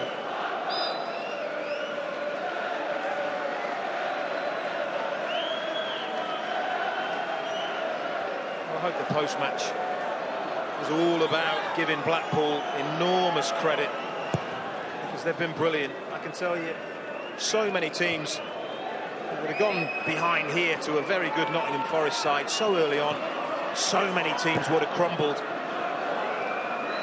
Lost their heads, lost their composure, but not Blackpool. We've got to give them credit. Going to make a last-minute substitution here. Defender Rob Edwards just to come on. And here they're getting Adam out of the way before he can possibly pick up a yellow card. I thought he might have done it before now. Possibly, but all is well, and he can afford to smile. And Blackpool's player of the season, Charlie Adam, will be playing at Wembley.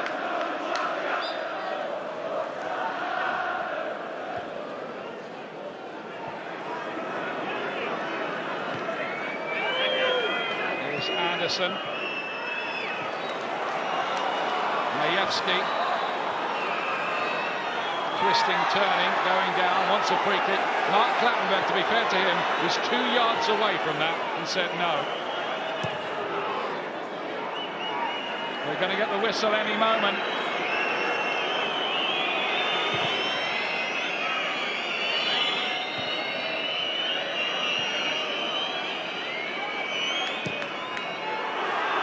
Here's again.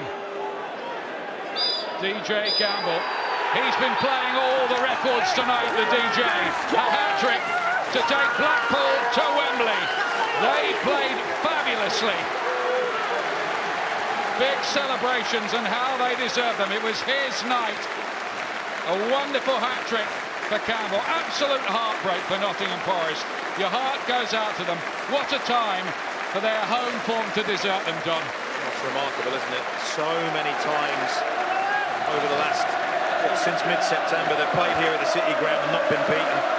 They've been beaten tonight. You really, your heart goes out to Nottingham Forest, to their supporters, their management, their coaching staff. But you know what? They were simply beaten by the better team.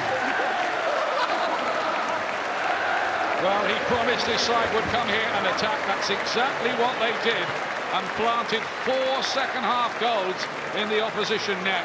He won't have many better nights than that as long as he plays football, DJ Campbell. Billy Davis applauds the fans. Forest have to take it on the chin. They're bound to be a big force in the Championship again next season. And that will be absolutely no consolation now. Blackpool really turned it on at the City Ground, and the Forest heartbreak in the playoffs. They've never got to a final, just goes on. They're going to Wembley again for the second time in 3 years. There's even a Jimmy Armfield scarf there. Are they going to make it to the Premier League for the first time in 39 years? We're going to try and grab a word here with Ian Holloway. Greg Whelan, I know he's down there somewhere. Let's go down on the pitch and meet the manager, shall we?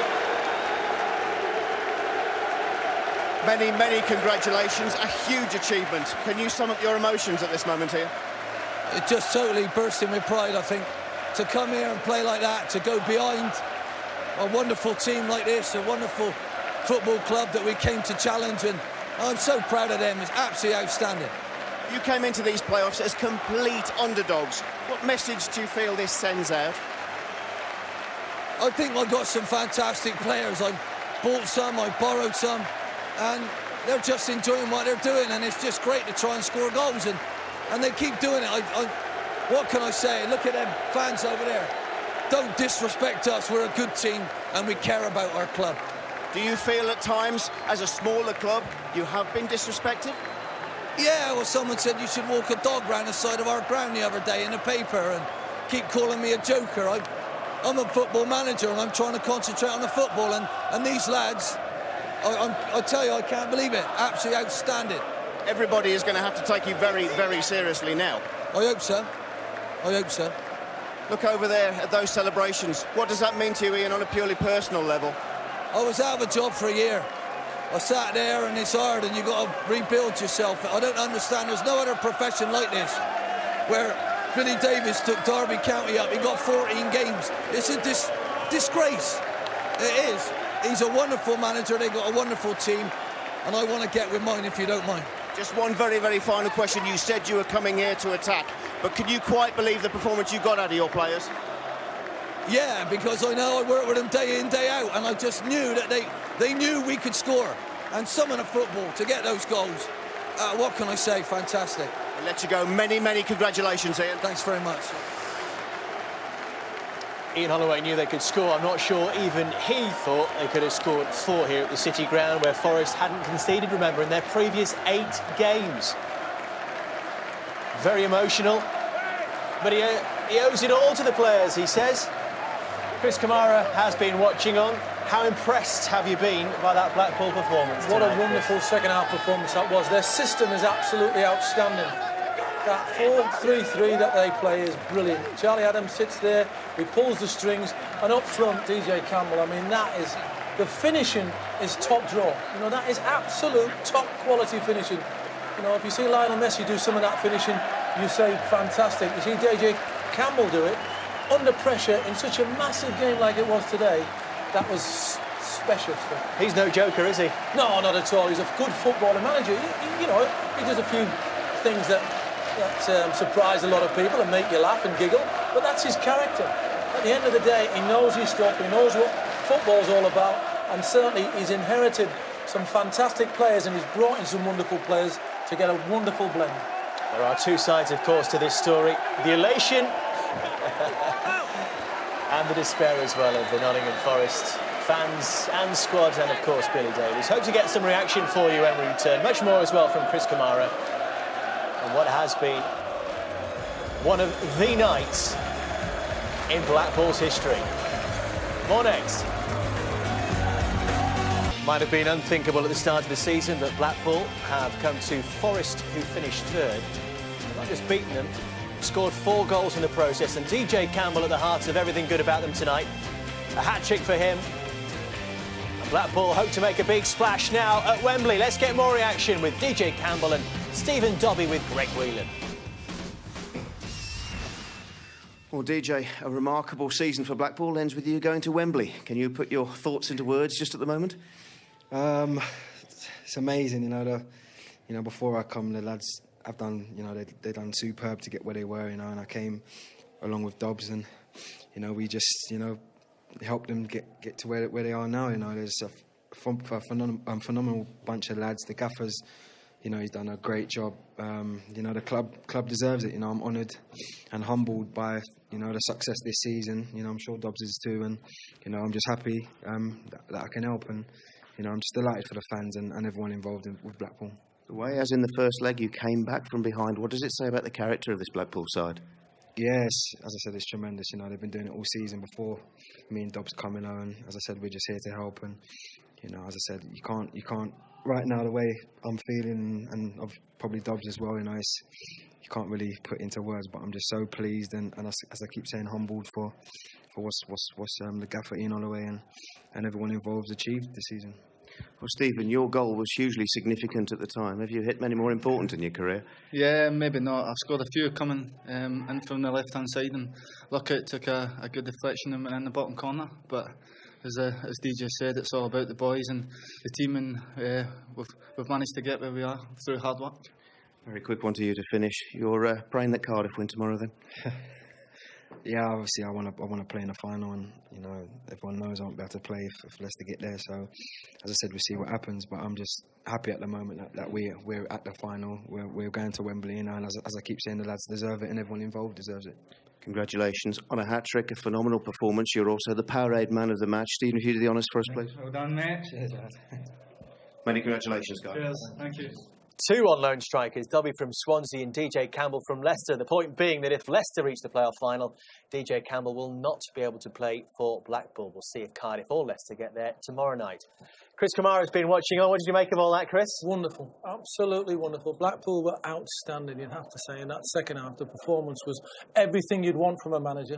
The football, getting the ball up to the strikers, and the finishing from DJ Campbell was just out of this world. But not just that, because they had to do it the hard way this evening. Let's not forget they actually went behind here. Well, of course, one man who didn't deserve to be on the losing side for Nottingham Forest was Robert Earnshaw, because he was outstanding. He was Forest's best player by far, and anything that sort of like broke to him, he was going to put in the back of that net, because he was on fire tonight. He knew he was on fire, and it started off with this early on, and he placed it brilliantly.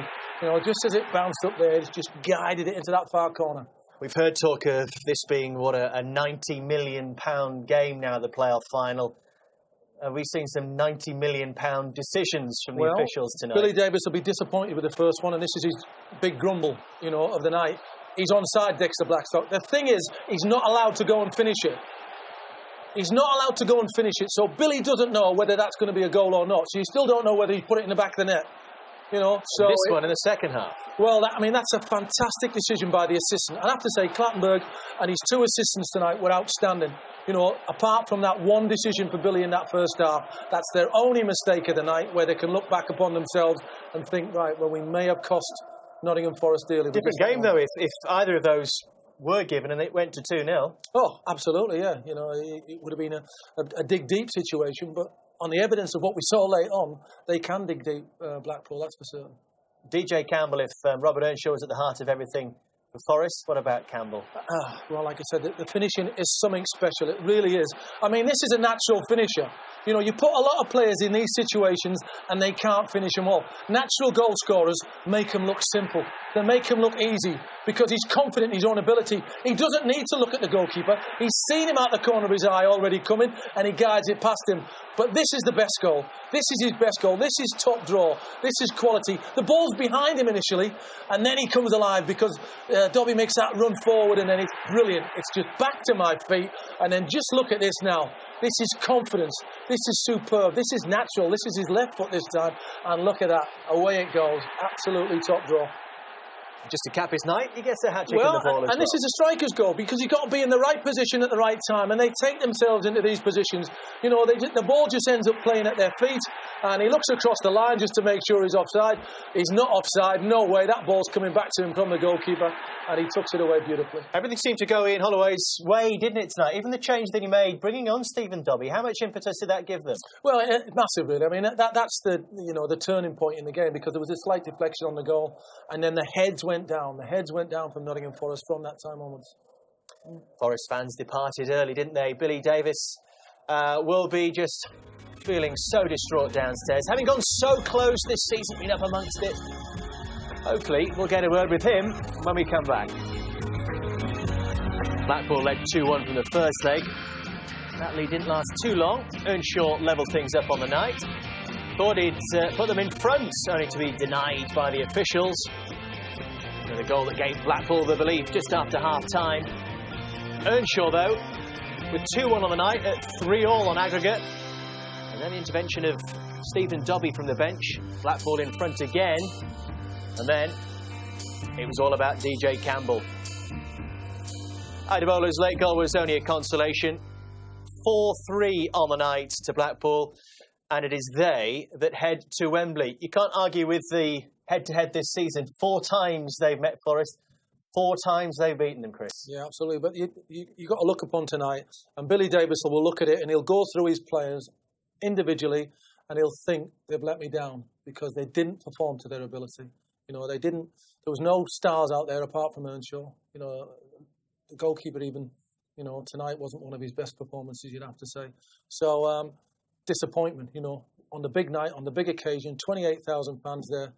Our boys didn't play to the best of their ability. Why would that be then? Could it be the atmosphere got too much for them? Yeah, the atmosphere, the nerves. You know, we talked about the half-time situation where Billy's gone in and berated his team for maybe not getting close enough to Blackpool in the first half when they played their stuff and fortunate to be 1-0 up. That's a situation as well where as a manager you can actually lose a game because of situations like that, because the players, you'd have to say, they started the second half okay, but once Blackpool scored that goal, they just, you know, they were finished basically. Would you, when you're talking about the fact that Forest players didn't play to the top of their ability, would you discount Earnshaw from that? Yes, I would, yeah. I thought he was outstanding tonight. I thought he worked hard. His approach play was fantastic. His finishing was great. And he's unfortunate with the offside situation because all you need is for that assistant to be in the wrong angle and he's away and gone, and maybe, you know, Forest are the one that goes through. Those 2 key goals, weren't they, just after half-time when Blackpool got themselves back at 1 apiece. You thought they might go away with it, but then up pups Ernie again. Yeah, well, like I said, he was on fire tonight. He really was up for tonight from that word goal. And you just knew once it landed in that box, Dexter Blackstock just, you know, maybe just goes through the back of Baptiste, doesn't get anything on the ball, and Baptiste can't get the ball away, and Robert Earnshaw doesn't need a second opportunity. And what about the introduction of Dobbie, which we touched on before we took that break? The fact that he'd only just come on the pitch, he didn't need any time to adjust to the game, did he? Straight in and straight and direct. Not at all. Well, Ian Holloway wasn't even thinking about, well, we're still in front because it's level at the moment. He's thinking, let's go and win it more. Let's go and get some more goals. And they get a bit of good fortune with that, you'd have to say, because at the end of the day, that goes straight to the goalkeeper. He saves it comfortable. It's not a problem. Lee Camp says, thank you very much. But once the deflection comes off the foot of Morgan, it's, in the back of the net. They've enjoyed playing on this surface here tonight, haven't they? Do you think they'll enjoy Wembley? They'll love Wembley. They'll love Wembley. And if they're afforded the space and time like they were tonight, I have to say, the team that they play against, either Cardiff or Leicester, will be punished, that's for certain, because they'll score goals. They always looked as if they were going to score goals in the second half. In the first half, because Forest dropped deep, they never looked like scoring apart from long range. Maybe the second half, Forest maybe taking a few more chances cost them. Can they still keep getting away with being billed as the underdogs, though, Blackpool? Surely not after this performance. Well, they're a fabulous team, at the end of the day, and people are seeing that now, so Ian will want to keep mentioning that to his players, that nobody fancied us, everybody thought we might be down at the bottom at the start of the season, but you can see now that they're a very talented side. Their formation is superb. That 4-3-3, the way that they play it, and the way that the players fit into that system is very, very comfortable. And what is the difference between the way that Blackpool have played and the way that Swansea plays? Swansea being the side that just missed out on that final day. Swansea play fantastic football, as we said, but Swansea don't have that cutting edge in front of goal. That's the problem. The thing about Blackpool is, I think one of the stats was they've scored in virtually every game. 7 games are the only games that they haven't scored in all season. And I think with DJ Campbell tonight will just blossom. Obviously, as he quite rightly said, if Leicester get there, he's not going to play in the final. But I think it's a double. It's a double for him. Even if Leicester do get there, he still, he could still be a Premiership player next season. Lucky so boy. He's got 2 chances. The bookmakers have reacted, as you'd expect. This is how Blackpool were at the start of the season, and Cardiff and Leicester, who still have to go tomorrow night, 20-1. And you were saying they weren't very generous odds at 20-1. No, I mean, it's been into 11-10 at the start of the season. But now, they're in there fighting. They're at Wembley. Their fans deserve it. They've backed them all the way tonight. They were really behind their team. They've enjoyed a special night tonight, and it's not easy to come to Nottingham Forest. The passionate fans, the atmosphere that the Forest fans created tonight was intimidating, but they were never intimidated. For Blackpool, they used it as an advantage for themselves. Got a while now to think about it, to plan before May the 22nd and that playoff final at Wembley. Do you think that Ian Holloway will give them a few days off? Well, I think they enjoyed being with him. You listen to what the players are talking about afterwards. We did this for the gaffer. The gaffer, he's brilliant with us. He's top draw.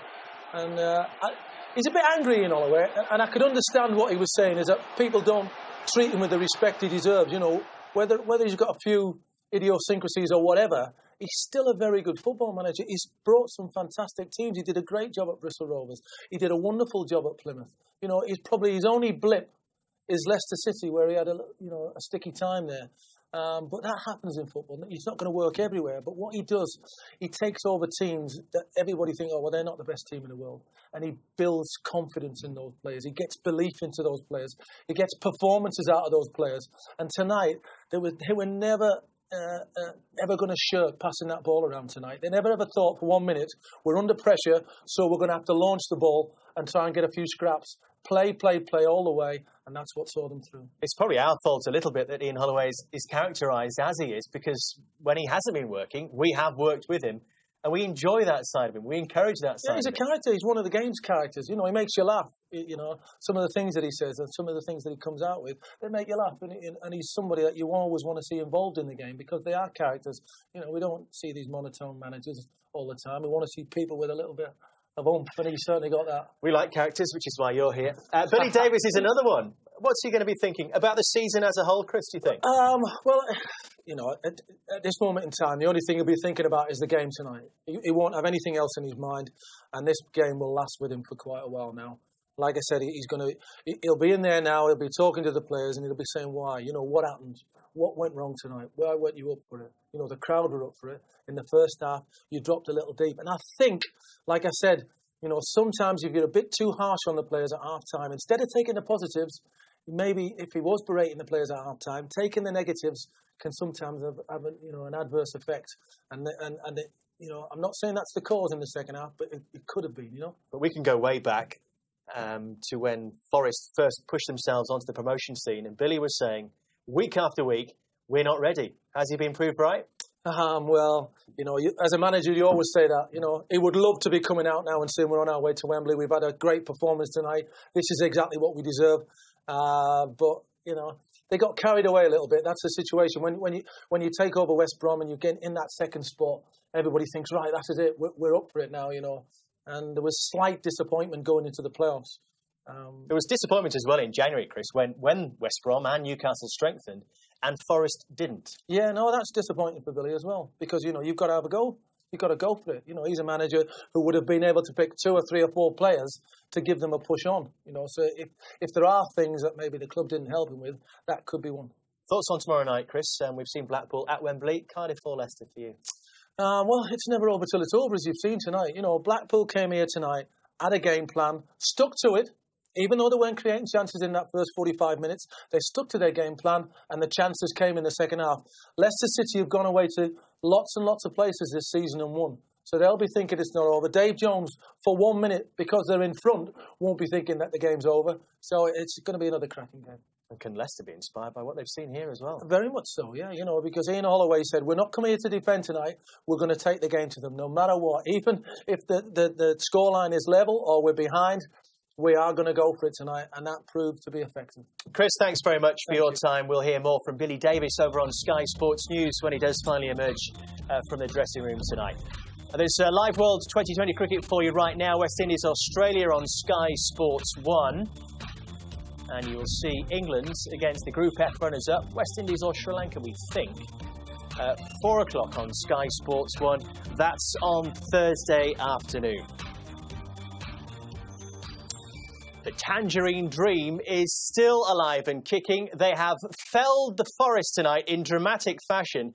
They are at Wembley and just one step now from the Premier League. Good night.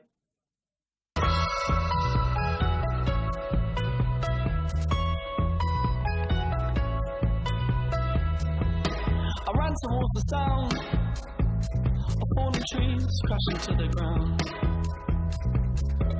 but nothing could be found. So I dropped my hat and slowly turned around. Love is not a game, it's something that I'm desperate not to tame. I'm searching for your name, to places that I'll never go again. What's the room when we are gone? Just the water that we don't. What's the body when there's fear? Oh, love, man, we're so near. I'm so near. I'm so near. I'm so near.